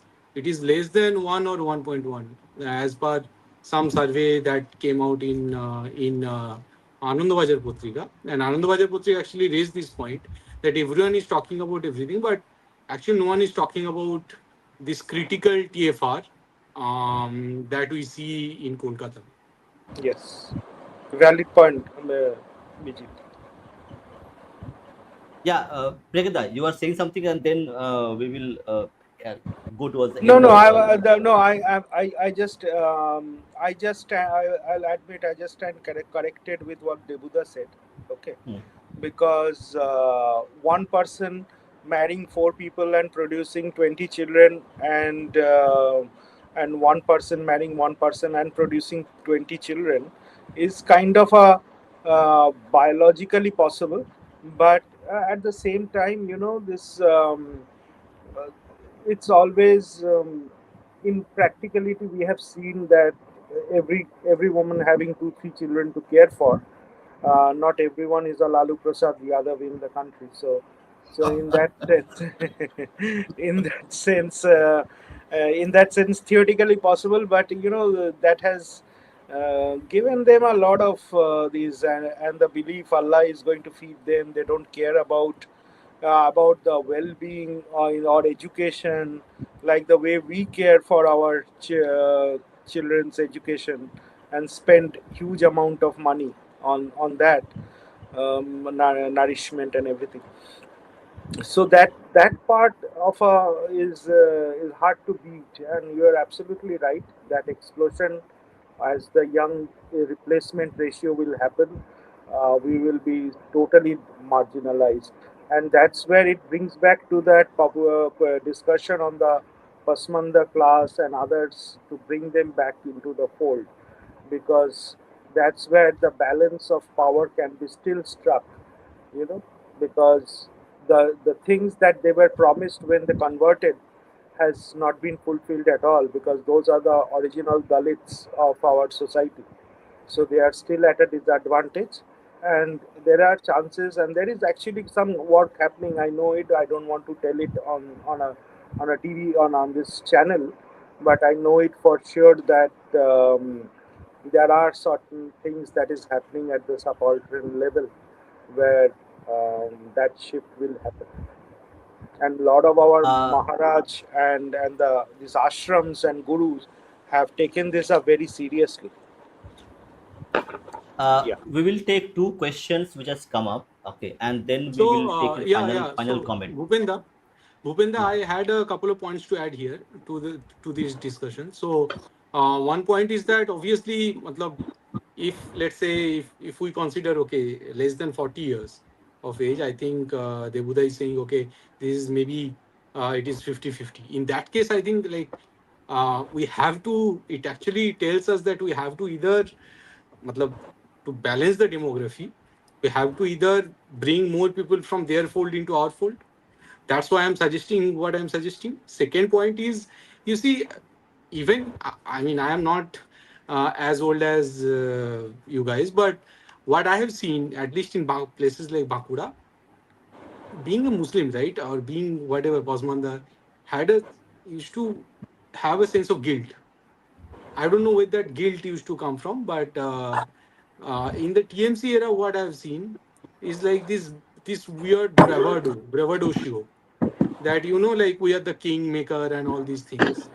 Now, Yes. what I'm suggesting is if we can say that okay, our whatever we believe, Hindus believe, this is superior belief, and we are not going to call Ramdhanu Ramdhenu, we are not going to call Ma Amma or পিসি খালা or স্নান করাকে গোসল বলবো না আমরা, because we have superior civilization and belief and this is our native land. I want at least this much, that okay we have superior belief, you come to our fold, maybe that is optional, we are going to project our belief. If you want to come, you come. If you don't want to come, you maintain the law and order. At least that much is secure. But we are not. I don't want to keep ourselves all the time as like defensive. The second point here that which we have to think about in near future, which is that getting the Rangpur and other places back, जो उधर का जो Bangladeshi Hindu population, that population to basically bring them in places like along the border, West Bengal Bangladesh border at least, in some way by capturing some land. That can be one way, or having initiating a talk with the Bangladeshi government that hey, we need to bring Bijitda, that balance. So Bijit, maybe we can Bijitda, implement the 1950 Nehru Liaquat Pact and uh, exchange the population. Bijitda, Mm-hmm. sorry for interjection. Pinagdata has to leave for another podcast. So Pinagdata, Acha, acha, last no. question to you. Last Okay. question to you. No. First three policy decisions from the BJP government in Bengal that you want to see. I'm too insignificant to answer that question, to be honest. Sorry, your wish, No, your no, but wish. What do you wish? Oh, my wish. Uh, okay. I want the UCC to be the number one in this list. And this fencing thing and stopping this infiltration, because those two are my top priority agenda, and because that's where the Sanatan Dharma dynamics actually changes because of Yes. this. So that's my two priority items. And third is employment, obviously. And as Devuda rightly pointed out, on the service sector, I said about the automation, robotics, and getting into more of the high-end places, because where they will lack is because their madrasa education will not be able to support this kind of a high technology growth areas. They will not be able to participate in that because the madrasa education has crippled them in a way. Although their numbers have increased, their muscle power has increased, but their brain power still hasn't increased in that madrasa environment. So we'll have to take that off. And my biggest thing that I want to do, if I were in some capacity, is that I have to make it mandatory that every child, every Muslim child or a Hindu child, should study in a normal school till class 5, and after that they can go to a madrasa, or they can go into a Sanatan Vedic school or in a normal school. That depends upon their parents' choice. But the till class 5, because what happens is the early childhood indoctrination of these ideas actually makes them more different, or more what is hostile towards the Hindu population. So first 5 years, till class 5, not 5 years, till class 5, all education, they should come to the school, and then thereafter they can go and decide which way they want to go, and that will stop. That will create a ripple effect over time. Pinagada, Thank you, one small Pinakita. You have regarding UCC. Just a Yeah. minute. Pinagada, one small Mhm. thing regarding UCC. One Yeah. is it possible to have an UCC in a particular state, one, or it is a national, it is a concurrent list, state list, what I don't know. And secondly, when in Bengal we are seeking UCC, how do we reconcile the tribal population? How do we reconcile the Gorkha population into a single UCC? I'm not talking about the Muslims. We Yes. have the Gorkhas also, we have the Yes. tribals also. So if you Yes. could throw some light on that. You see, as far as I know, this is a state concurrently state mandated. That, like in Himachal, it was done, and so if it Uttarakhand. can be done, Uttarakhand, sorry, if can be done in Uttarakhand, then obviously it can be done here. So that's the assumption. But you have raised a very important issue on the Gorkha, and how do we reconcile and accommodate them, because maintaining their unique identity is also important from a larger sense of the country.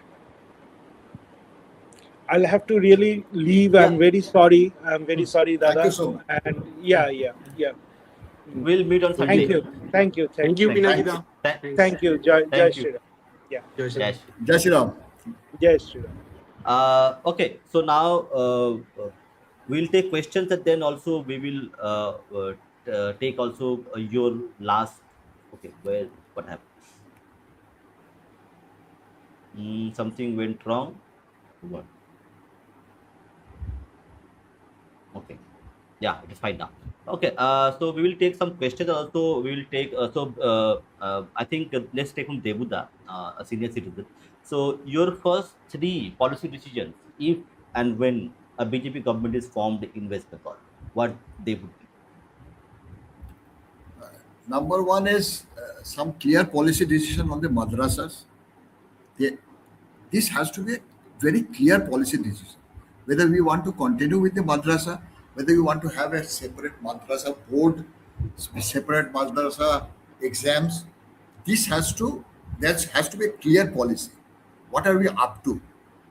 My expectation would be that everybody should study in a normal school and madrasa should be an alternative. Apart from studying in a school, you can go to the madrasa. But basically, you must be in a public school like any normal child. This is one expectation. And number two expectation is to depoliticize the administration in a clearly policy way. The administration is not a citizens' administration now. It is an outpost of Trinamool Congress. That if the BJP falls into the trap of being in power and controlling the police and sending the police to the TMC people, that would be a very wrong thing to do. This has to stop. This cannot continue in a civilized society. This is number two I am seeking. And number three is this whole lot of hawkers all over the city. There has to be some policy decision regarding this. This cannot be free for all. Wherever you wish, you pay the ruling party dada and sit down with a thela and start selling. This has become too much. All the showrooms, they are losing their people who have invested money, people who are in genuine business, legitimate business, and this has resulted, the GSDP of Bengal and the tax ratio is so abysmally low compared to other states. This is just because of the hawkers. Everybody sitting on the footpath, it not paying one paisa of tax to the government, but they are generating some kind of GSDP because of the landlocked states and the legacy of 140 years of Calcutta being the capital. Even today, you will be surprised. Orissa places like Berampur, Orissa places like Kotok, they come to Calcutta for wholesale garment purchase, ready-made garment of children. So these are all sectors which is not contributing anything to the government exchequer. So the tax to GSDP ratio is abysmally low in Bengal. This has to be just like Modi ji has brought in GST and formalized a whole lot of sector who are now within the bank folds because of UPI payment and GST. Likewise, we need to have a hawker policy. You see, at the end of the day, these hawkers are trying to make an honest living. Let's be frank about it. So the government should facilitate such honest citizens who are working hard to earn their living. But it cannot be a free for all. It cannot be a hindrance to citizens' comfort. It cannot occupy the footpath as the way they want. So these are the three things which need to be done in Bengal at this moment. One question to you, which was asked by Neon, but Neon, your question is FIR territory, so I don't want to be in Yes, sir. police custody. So Neon asked a question. I will rephrase the question so that it becomes safe. So Neon is asking, societies like, let's say, Netherlands, France, or even Britain is becoming Islamicized in so many ways. Uh, Devda, you are there? Devda, you have frozen. Devda, are you able to hear me? No, I think Devda again has lost connection. Okay, so I will ask this question to Bijeet da.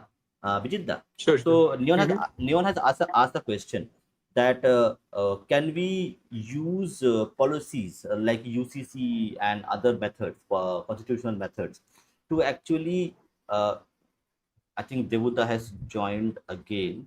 Let me remove this one. Yeah, Devuda, you can hear. Can you hear us? Yeah, yeah. Okay, Yes, so yes. Neon was asking a question that can we use UCC and other constitutional policy methods to actually de-radicalize the Islamic communities so that they become integrated rather than becoming a problem like we see in Britain, where we have rape gangs There are roaming around. only two ways that we can integrate this Muslim community. Mm. One is strict administrative action for all things illegal. You just can't have discussion with people who are throwing stones at the trains. So the administrative action has to be very strict, and you have to call in the sane people of the society and tell them that you better reform yourself. Nobody from outside can reform a society. Our Hindu society has always been reformed by people from inside the society. It is not outsiders who had come to the Hindu society and reformed us. So any reform of the society or bringing them into mainstream has to be organic, has to be within the community. Will that happen? I am not hopeful at all. Okay, Bijitda, what do you think that can we use tools, policy decisions to actually de-radicalize the society and make it like people who can coexist with us? Right, right. I mean, as I said, like I strongly believe that we, if with proper schemes and the rule of law, we can actually reverse the situation. I strongly believe that. Um, and along with that, obviously, I mean, the school curriculum, bringing more jobs. These are obviously some auxiliary things that we can do. Other than that, so and it is largely connected to the see. West Bengal is a very special place in also in the sense that West Bengal maintain a kind of feudalistic structure, and you know what is my this perpetual complaint, right? That we have only one city which is of such a big scale, and the narrative that grows out of that city, it actually over dominates the narrative of the whole of Bengal.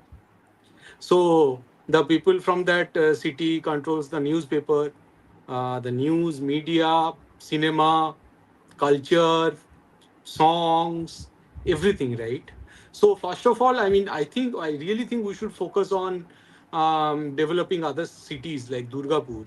You know, Durgapur and Chandigarh, they were actually they started, they were born in the same time, right? Now see, where is Chandigarh and where is Durgapur? Other than Durgapur, you have to develop and redevelop like Siliguri, Raiganj, and all these places. Obviously, maybe Bishnupur, Purulia. So all these remote sort of places, we have a small towns, tier two, tier three towns. We have to develop them, and like if we are bringing more and more service sector jobs, I think it is possible because it's not like smart people are not coming out of these places. It's just that they don't have any say, they don't have much say in the mainstream sort of politics and narrative of Kolkata. And there are I mean, things. There are various lines along which they are even ridiculed, right? For example, even the folk culture, other, let's say, Baul culture.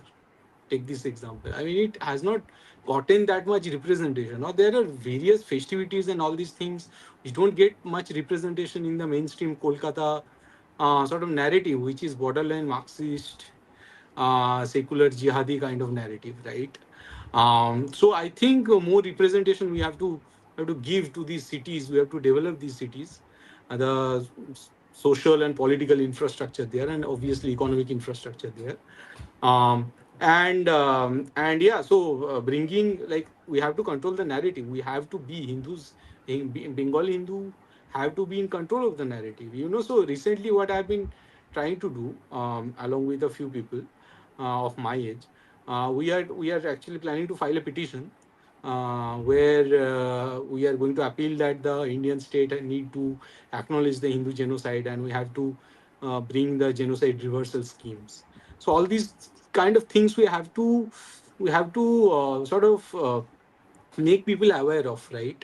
That these things happened, and if you don't care about, if you don't care about what happened in 1946, right, 16th of August, Direct Action Day, or later in October in Noakhali,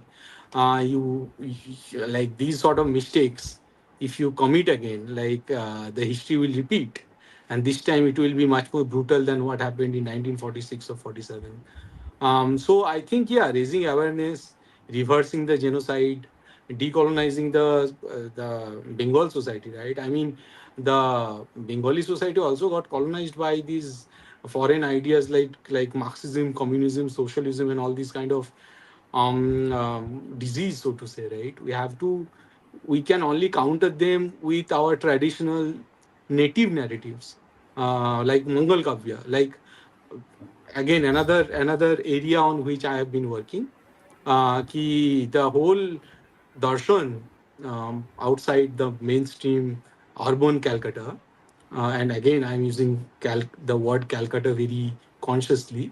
It is actually this Mangal Kavya darshan, by which we, like, people from Midnapur or Purulia, Bankura, Dinajpur, Birbhum, we run by that sort of philosophy, the Mongol Kabru philosophy. So these sort of things we need to bring forth in the mainstream literature and in the mainstream philosophy in order to understand what was the source of this whole Bangaliana, right? Because as you know, like even in places like Encyclopedia Britannica, they are writing that Bengali community actually were born when Khilji invaded this place. And this is the encyclopedia is writing this kind of narrative, right?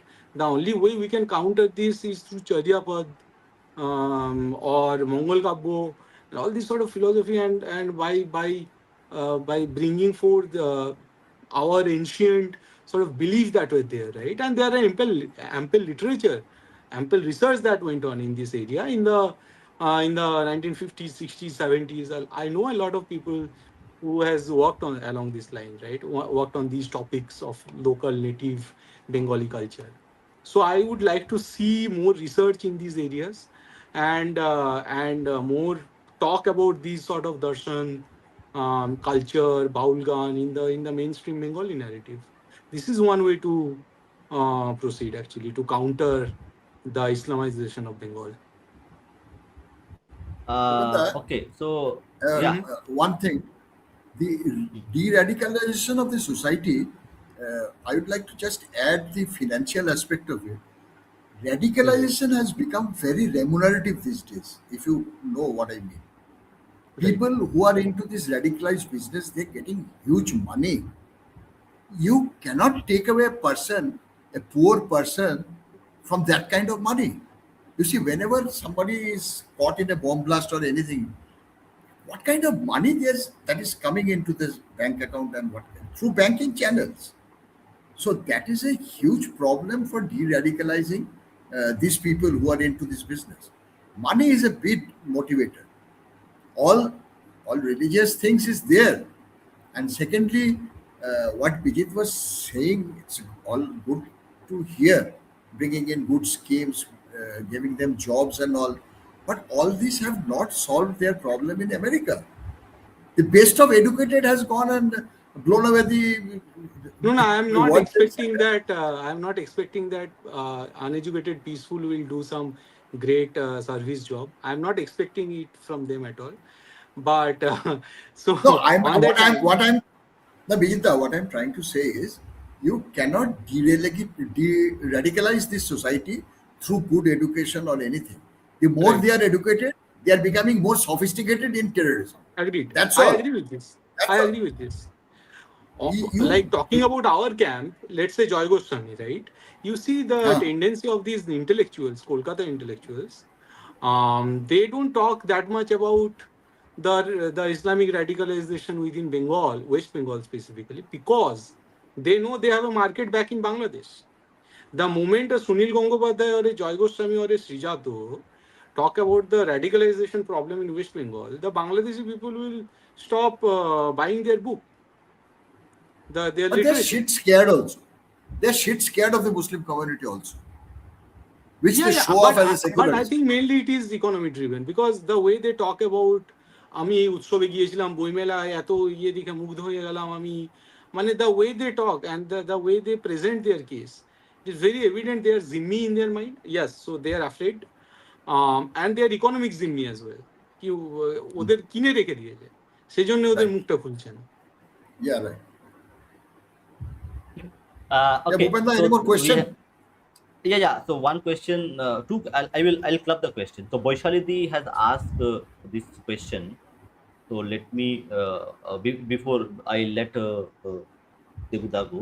So Boishalidi is asking why we need a waqf, why we need a madrasa board, and third question was how a family of six, seven, eight can feed themselves.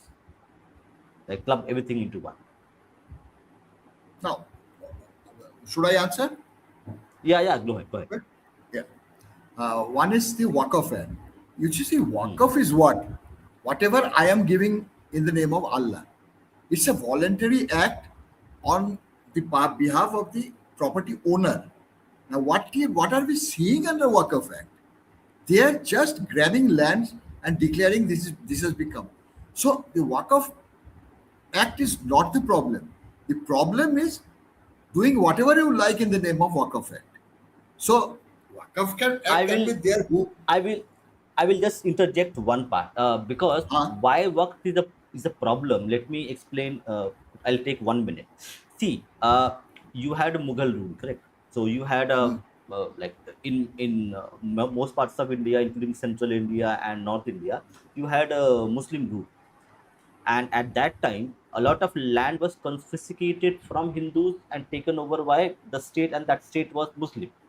So, if you're going to allow Waqf as a concept, a lot of that land which was grabbed from Hindus and it became state land, it will be given to some Muslim because it belonged to some Muslim Jamindar and it originally belonged to Hindus. So, there are a few things which needs to be understood that okay, 500 years of 500 years of North India ruled by Mughals does have a lot of issues which manifests in this work act. So No, that's there my is perspective. two part of it. Number Hmm. one is Hmm. uh, let us not blame the Mughals for everything because they have Uh, been building. They have Islamic been rule. building. Islamic rule. No, they have been building majars on railway platforms. Are we able to stop it? Have the Mughals done it? They are having majars on the top of a flyover. Are we stopping it? Have the Mughals done it? What are we doing on our part? We are not doing enough. So this is one part. And another is Waqf Act ideally should not be there. But what I am talking about is Waqf Act as per the Act. Why I am talking? Because there's something called salami technique. I don't know whether you are aware of it. In Yeah, every I know. negotiation, Hmm. there's a salami technique. When you grab the whole food, he will not let it go. So you take it piece by piece. At some point of time, he realizes that the whole thing is gone. Right? So Waqf Act part one should be only as per Waqf Act, and then part two amendments and part three abolition. So this should be slowly done, and before they realize what is happening.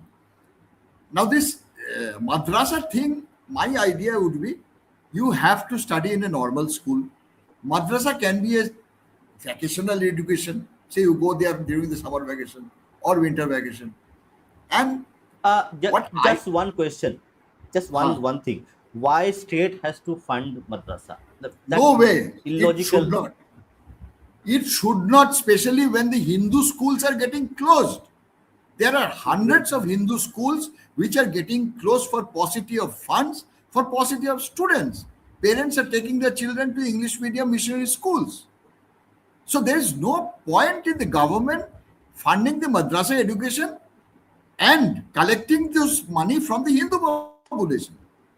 It is we who are financing. All the Hindu temples are being fleeced.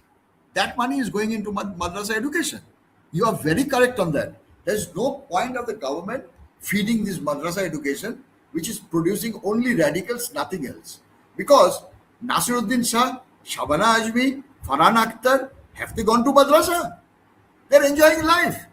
And they're telling the poor people to go to madrasa. Have Firad Hakim's daughter gone to madrasa? They have studied in English medium schools. And they're sending the slum dwellers to the madrasa. So there is no point in having a madrasa, more so as you pointed out, with government money. Yeah.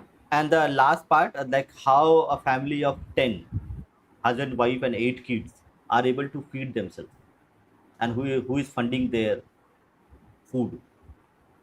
This is a thing I think Bijeet should answer. Mane, on my last flight, on my last flight to Chennai, I found a family from Purulia, Muslim family, 8 people traveling on the flight. I said, "What's wrong with you people? What's?" They said that Abbu ka cancer ho gaya. So 8 people are traveling. Average 8,000 rupees is the fare. 64,000 one way, 64,000 back. Who is funding them? That Right. is also an NIA investigation. That deserves an NIA investigation. Be that. No, no, I mean, absolutely. It is us who are funding, definitely. Uh, and our inability actually to actually gather and raise these topics, right? And I think it is not Purulia jaisa kafi. If you see in Bombay, what happened in Bombay airport, like the whole family go for Hajj, and even after that they get the Hajj subsidy. While No, a hot rickshaw wala subsidy in is no more. Hot subsidy no, is no, no more. no. It is still there in some part. The Indian government they actually they No, arrange for central the government train. subsidy is off. Maybe some Right, right, state government is giving. right. So and then the other point was that for a rickshawala in Kolkata, you also then give the Tirtha Yatra subsidy na for Ram Janmabhoomi. So a lot of abnormalities are there. Like you see in every town uh, across the country, it may be Bankura, Purulia, Kolkata, the central land, right, of a city. It is captured by the missionaries, right? Large Rachi, land Rachi. Rachi also. everywhere. You come to Bankura, like the whole place is basically Christian college, Christian collegiate school, Christian church here at the center of the town. And nowadays they are also started. They have started to show the cross in each and every gate, propagating their message at the very center of the town. How like these are Abrahamizing, these are colonizing philosophies or doctrines, not even philosophies. How Indian can let this happen to themselves, right कि कहीं पे कोई मद्रसा में पढ़ाया जा रहा है हिंदू काफिर है उन्हें मार दो हिंदुओं के साथ क्या किया जा सकता है राइट ये क्वेश्चन होता है जिसको मद्रसा में उसके लिए क्या बोलते हैं वो क्वेश्चन निकलता है और जवाब देना पड़ता है जो हाफिज होते हैं so all these sort of bullshit I'm sorry to say the word but it need to stop like we cannot disgrace ourselves at the and we cannot put ourselves at the hand of these people these abrahamic people और ये जब तक नहीं करेंगे तब तक उन्हें subsidy भी मिलेगा उनके सिलेबस भी रहेंगे रामधनु भी रामधनु होता रहेगा स्नान गोसल हो जाएगा ये चेंज तो आता रहेगा नाउ पिपल से গাঁও में লোক বল रहे हैं লাইক আমার আমার গায়ে কথাবার্তা বলছি যে এইসব গোসল ফোসল পড়াচ্ছে এগুলো এগুলো আসছে কোথা থেকে because they don't even know এই ল্যাঙ্গুয়েজ গুলো তো আমরা যতক্ষণ না এগুলো নিয়ে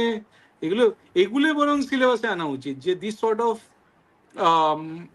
of derangement and distortion of history has happened even in the like the history of syllabus right education how it happened like how it was distorted at the hand of first five central education minister and then especially in Bengal there is a book by so the history of Fadwa I guess or the eminent historian and their lies I think Arun Shori he has mentioned that in 1989 and 1990 how the communist government they actually they came up with circular that actually told that okay these lines कि महमूद गजनी ने हिंदू मंदिर तोड़ा था ये सब किया था these needs to be deleted for the sake of communal harmony now this whole thing is a history in itself that also need to be taught to Bengali so that this sort of mistake we don't do it ever again. I think all this Okay. is basically happening because of the non-organization or consolidation of the Hindu society as such. Because you see, when the whole society is up to eating biryani all over the state, so this is a societal problem where people are getting drawn to all kinds of wrong things. Alright, is that the only food available in the state of Bengal? Number one.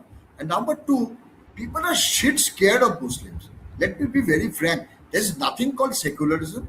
There's nothing called broad-mindedness or global citizenship. Not a single Bengali intellectual has the guts to speak for Taslima Nasrin, to speak Right. for Salman Rushdie. Not a line. Any in Bengali intellectual, if he can speak, I am ready to fund the to and fro plane fare of Exactly. Taslima Nasrin. You bring her. You bring her to Calcutta. Let her speak. Right. Nobody Exactly. has the right. Nobody has the guts to bring them. And the secondly, such a global event when Salman Rushdie was attacked, he lost an eye. He's a brilliant writer. Not one Bengali writer had the guts to utter a word. So these are spineless intellectuals. These are bootlicking intellectuals. They have no Right. value. Nobody listens to them. They have their own echo chambers within which he scratches his back, another scratches another's back. I don't think they have got any value or credibility. And it's time we stop considering them as intellectuals. Who Right. the hell is Joy Goswami? Who the hell? Right. He's going and bloody licking the Hawaii slipper of the Mamata Banerjee. And he's an intellectual? Parambrata Banerjee. Who is he? He's Soumitra Chatterjee. Who is he? What is his achievement? And he is occupying so much of media space. Why? Right. Because the society has become a lalu. Society looks up to them as a great people. So this societal change is a more required thing as this moment. The society getting dragged like to the biryani handi has to stop and realize where we belong and what we love and what we like. That's why I'm saying we have to decentralize this narrative that is coming from Kolkata, like this feudalistic structure coming from Kolkata. We have to build other cities. Bengal needs cities like like developed cities, like Durgapur. Durgapur is a proper planned city. Yeah? You can grow it from where it is, right? There is Siliguri and a lot of other places in North India and North Bengal.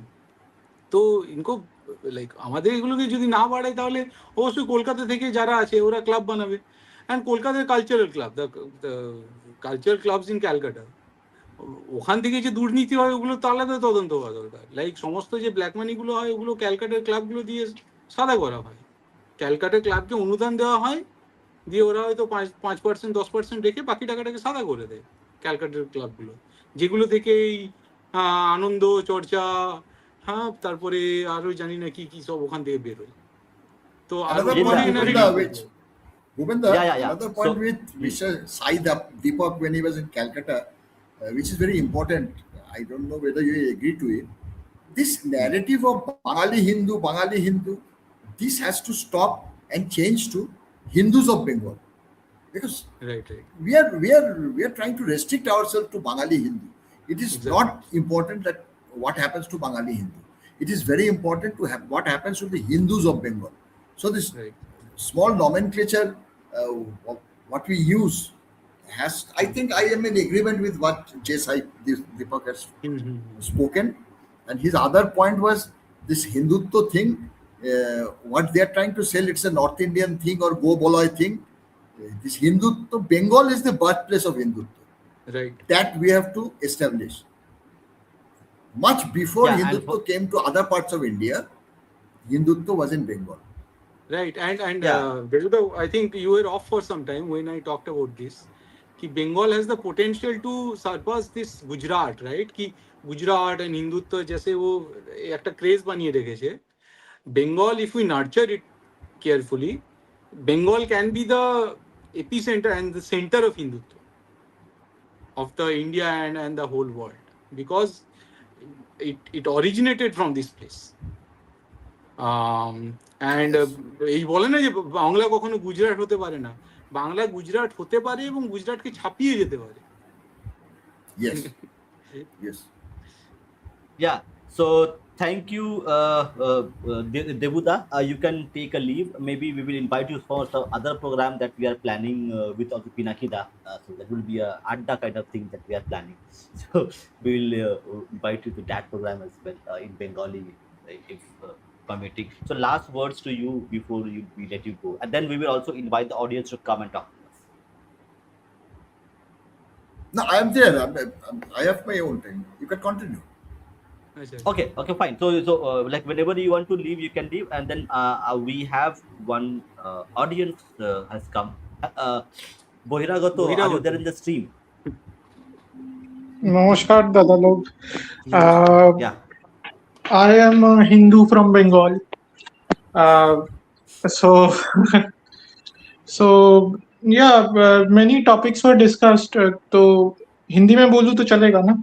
हाँ हाँ. Yes, you can speak. बोलो बोलो.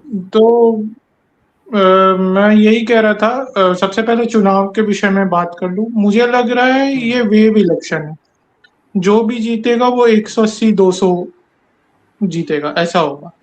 मुझे वो middle path नहीं दिखता है, क्योंकि मुझे क्या लगता है कि ये जो 15% वोट बढ़ा है और 90% वोट गिरा है, इसमें एक ही चीज है कि हिंदू लोग निकल के वोट किए, और कोई तर्क नहीं है, क्योंकि मुसलमान लोग हमेशा से ही ज्यादा वोट करते आए हैं. तो 90% अगर वोट परसेंट बढ़ा है, मतलब हिंदू लोग आकर के किए.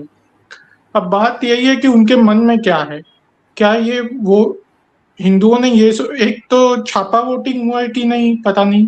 दूसरा है कि क्या सोच के अगर हिंदुओं ने आकर वोट किया भी है तो क्या सोचकर वोट किया. क्या लक्ष्मी भंडार बचाने के लिए वोट किया है, या बांग्ला अस्मिता को बचाने के लिए वोट किया है कि नहीं भाजपा आएगा तो हिंदी थोप देगा, हिंदी साम्राज्यवाद ले आएगा, तो हमको बंगाली संस्कृति बचाने के लिए दीदी को वोट करना होगा. क्या ये सोच के वोट किया है, या फिर ये सोच के वोट किया कि नहीं हमको हिंदुत्व को बचाना, नहीं तो फिर हमको बांग्लादेश बना दे. तो वो मानसिकता पर निर्भर करता है. पर जिस मानसिकता पर भी वोट होगा, एकदम मेरा मानना है एक चटिया वोट होगा. तो मुझे तो यही लग रहा है. दूसरा है जो आप लोग बात कर रहे थे कि इंडस्ट्रीज इन बंगाल. मैं कभी भी इसमें तो मैं व्यक्तिगत रूप से नहीं मानता हूं कि हमें डायरेक्टली सर्विसेज के लिए जाना चाहिए. Manufacturing is very important. It's fundamental to economic growth, और फिर वो धीरे धीरे आप वैल्यू चेन में ऊपर जाते हैं.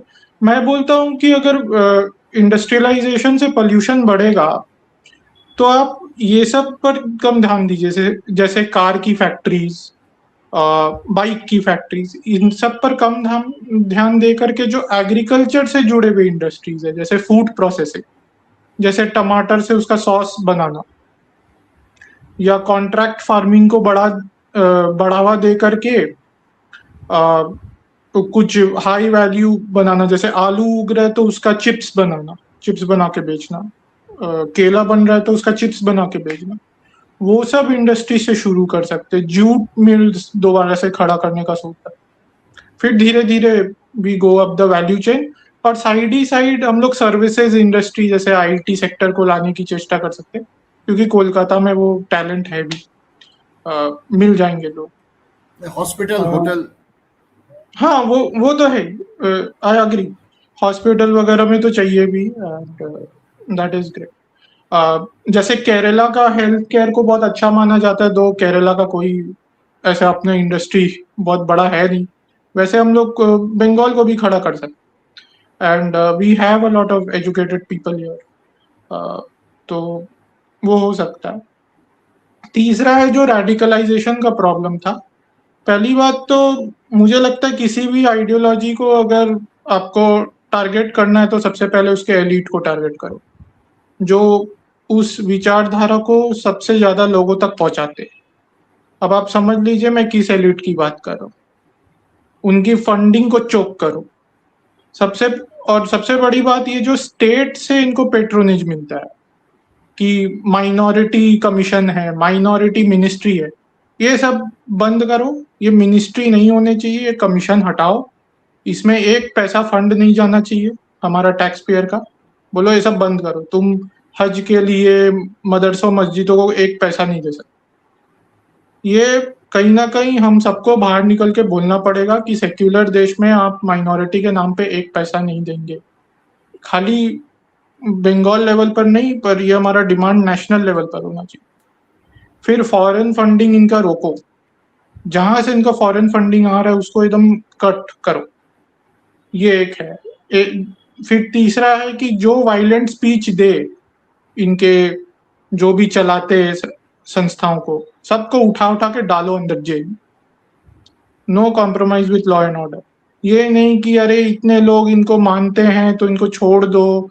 वो कोविड के समय एक मौलाना के सामने एकदम पैर पड़ गए थे, वो मौलाना भड़का रहा है लोगों को लॉस तोड़ने के लिए, उसके सामने पैर पे गिर गए, रिक्वेस्ट करने चले गए। ये सब नहीं चले। जो लॉ तोड़ रहा है, कोई भी पद प्रतिष्ठा हो उसकी, उसको आप अंदर डालो, और कोई उपाय नहीं है। और एक बात है कि हिंदूज का एक बहुत बड़ा डिसएडवांटेज है कि we don't have the freedom to set up institution. एक तो हमारे मंदिर इन्होंने हड़प रखे हैं, दूसरा है आरटी ला करके जितने उसके बाद स्कूल बंद हुए हैं हिंदुओं के, कभी इससे पहले बंद नहीं हुए। आरटी में जो वो ऑब्लिगेशन थोपा है मेजॉरिटी स्कूल में कि 25% आपको इकोनॉमिकली बैकवर्ड लोगों को शिक्षा देने पड़ेगी बिना उनसे फीस लिए, उससे क्या हुआ है कि इतना बोझ पड़ा हिंदू स्कूल्स पर कि वो बंद होने लगे।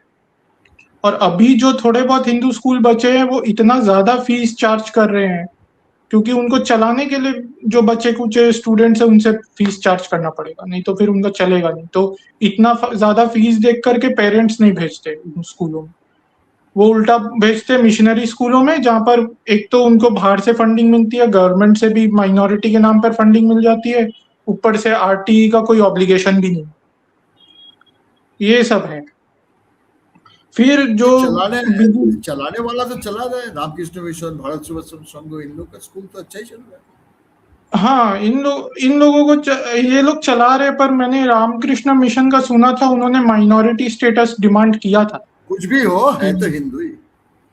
हाँ, है हिंदू, पर वो माइनॉरिटी स्टेटस डिमांड करे, ये बहुत बड़ी बात है। नहीं, आप किस लिए किया था उसको पूरा जानिए, आधा मत जानिए। उनके ऊपर सीपीएम लोग आके हमला किया था, तो उसलिए सुप्रीम कोर्ट में जाके इन्होंने बोला कि हम लोग माइनॉरिटी इंस्टीट्यूशन है, हमारा ऊपर ये सरकार हमला नहीं कर सकती। तो ये तो एक पोजीशनिंग था, उसको आप पकड़ के मत रखिए, वो हिंदू ही है। नहीं, मैं ये नहीं बोल रहा वो हिंदू नहीं है, पर आप देखिए इंसेंटिव क्या है। इंसेंटिव ये है कि अपने आप को हिंदू मत कहो अगर बच के रहना है तो। या कर स्टार्ट वहीं से होता है, फिर धीरे धीरे जैसे जैसे आप आगे बढ़ते जनरेशन बाय जनरेशन क्या होता है कि वो सच में अपने आप को अलग मानने लगते हैं हिंदू से। जैसे आप देखिए सिख कम्युनिटी के साथ क्या हो रहा है, वो धीरे धीरे बोल रहे हैं हम हिंदू नहीं हैं। ये लगातार generation by generation, each generation ये डिवाइड बढ़ते ही जा रहा है। फिर कभी ऐसे जैसे शेड्यूल्ड ट्राइब शुरू ऐसे ही हुआ था कि आप अपर कास्ट के विरुद्ध बोलिए, वो आप पर अत्याचार करता है, पर धीरे धीरे आप देखिए शेड्यूल्ड ट्राइब बोलता है कि हम हिंदू ही नहीं, हमारा कल्चर ही अलग है। और फिर अपने आप एक बार ये जो सिख फिर लोग वो क्रिश्चियनिटी में जाने लगते। सिख लोग जो बोलने लगा हम हिंदू नहीं है, उसका इफेक्ट ये है कि पंजाब में आज Christian conversion is at the highest, सबसे ज्यादा क्रिश्चियनिटी में। वही मैं कह रहा हूँ, समझना चाहिए कि हिंदू में रहने से ही उनका फायदा है। वही मैं कह रहा हूँ। और ये सब चीज के लिए इंसेंटिव स्टेट ने क्रिएट किए कि आप अपने आप को हिंदू आइडेंटिटी से जितना अलग दिखाएंगे एज अ माइनॉरिटी, आपको उतना बेनिफिट्स मिलेगा, उतना आपको गवर्नमेंट इंटरफेरेंस से छूट मिलेगा। तो ये सब इंसेंटिव्स होते हैं, आप अपने इंस्टीट्यूशंस को और अच्छे से चला सकते हैं। और ऊपर से पॉलिटिक्स भी ऐसी है कि जितना आप हिंदू कल्चर को गाली दे, हिंदू आइडेंटिटी को गाली दे, या हिंदू प्रीस्टहुड को गाली दे कि ब्राह्मण ने अत्याचार किया, उतना आपको पॉलिटिकल सपोर्ट भी मिलेगा कि पार्टीज आपका आपका कॉज लेगी, क्योंकि नैरेटिव वैसा बना के रखा है। तो पहले पहले तो ये खाली पॉस्चरिंग होता है, जैसा आप कह रहे कि दिखाने के लिए कि मुझे बेनिफिट्स चाहिए इसलिए मैं दिखा रहा हूँ कि मैं एंटी हिंदू। पर जब वो नेक्स्ट जनरेशन में जाता है, उनका वो रेटोरिक नेक्स्ट जनरेशन में जाता है, तो वो फिर पॉस्चरिंग नहीं रहता, वो सच में मानने लगते हैं कि हम अलग अरे हैं। ये रेटोरिक ही तो बीजेपी को लाया है। 12 साल से बीजेपी सेंट्रल में है, 19 स्टेट में है। ये सब तो गंदा रेटोरिक के लिए ही आया है ना। हाँ, बीजेपी आई है और ये बात सच बेनिफिट है। मिल गया। पर वो अगर बीजेपी जो हिंदू हिंदू समाज को जोड़ने के लिए अगर इसको पॉलिसी लेवल पर इम्प्लीमेंट नहीं करती है, जैसे वो हिंदू इंस्टीट्यूशंस नहीं बनाती है जहां पर हमारा हिस्ट्री पढ़ाया जाए, जहां पर जैसे मान लीजिए एक मंदिर है, उसको फंड्स आ रहे, वो मंदिर फिर एजुकेशन इंस्टीट्यूशंस खोलेगा, जैसे यूनिवर्सिटी खोलेगा, वो हॉस्पिटल खोलेगा, वो Okay, लॉयर का कोई फर्म खोलेगा। wait, अब wait, क्या wait, wait, है? wait. Boiragato, wait. I think you are seeing a change because Andhra Pradesh government is going to build 5,000 Tirupati temples in the region. So you are seeing now a bit of a overturned window moving into the where Hindus will not as hostility as it was there previously. So you are And seeing Mamata a Yeah, Banerjee policy also change. forced to make a Jagannath temple. See, Mamata yeah, Banerjee and Andhra Pradesh and CBN are two different entities. So I would not like to compare both of them.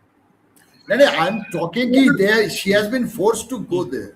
Yeah, exactly. So the overturn window is moving. So any policy decision cannot happen overnight. That is the how policies work. So Now, see I the feel ये yeah, minority Bhupendra ministry. Hmm, hmm, Bhupendra मेरे को लगता है कि देखो, hmm.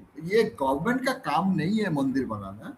Government facilitate करेगा, लेकिन हिंदू समाज को अपने आप को इकट्ठा बनाना करना है और इसके लिए माहौल तैयार करना।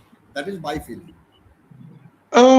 एकदम देबू काका ने जो बोला है, काकू ने, मैं वही कह रहा हूँ कि गवर्नमेंट वो 5,000 मंदिर क्यों बना रहा है। मुझे मेरे मंदिर दे दो, मैं लाख मंदिर बना लूंगा, मुझे वो चाहिए।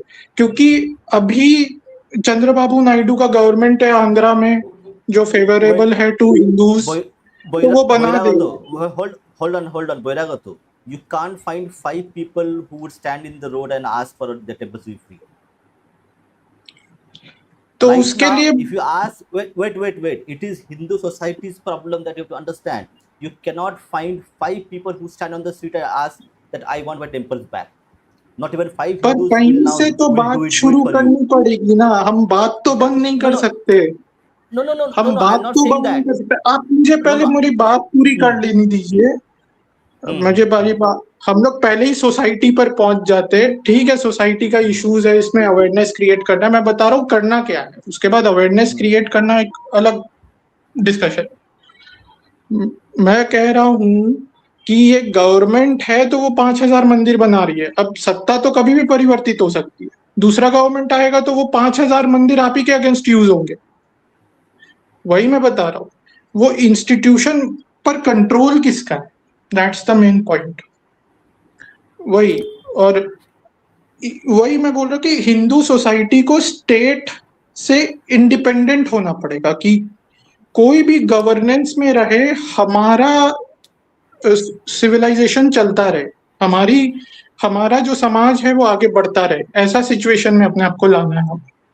पर उसके लिए तो सबसे पहले हिंदू सोसाइटी में ये सोशलिज्म का जो भूत सवार है उसको तोड़ना पड़ेगा कि सरकार ये कर दे, सरकार वो कर दे, सरकार मुझे ये दे दे। हिंदू समाज को बोलना होगा कि भाई सरकार जीवन से निकलो, तुम हमको अपने अनुसार जीने दो। सबसे पहले तो वो माइंड तैयार करना पड़ेगा। और वो मुझे नहीं लगता कि कोई भी पार्टी उसके लिए तैयार है। Every party wants to have some level of control over Hindu society, क्योंकि Hindu is the milch cow. ये मेहनत करता है, कमाई करता है, टैक्स भी देगा और अत्याचार भी झेल लेगा चुपचाप। तो ये लड़ाई तो हमें ही लड़नी पड़ेगी। हम लोग जब भी बोलते हैं कि गवर्नमेंट तो हमें फ्रीडम नहीं दे सकता, तो हमें उसके अगेंस्ट खड़ा रहना पड़ेगा, वही बात है। और जो ये बोला गया यूसीसी के बारे में, मैं ये भी एक पॉइंट जोड़ देता हूँ कि एक तो यूसीसी इम्पोर्टेंट है।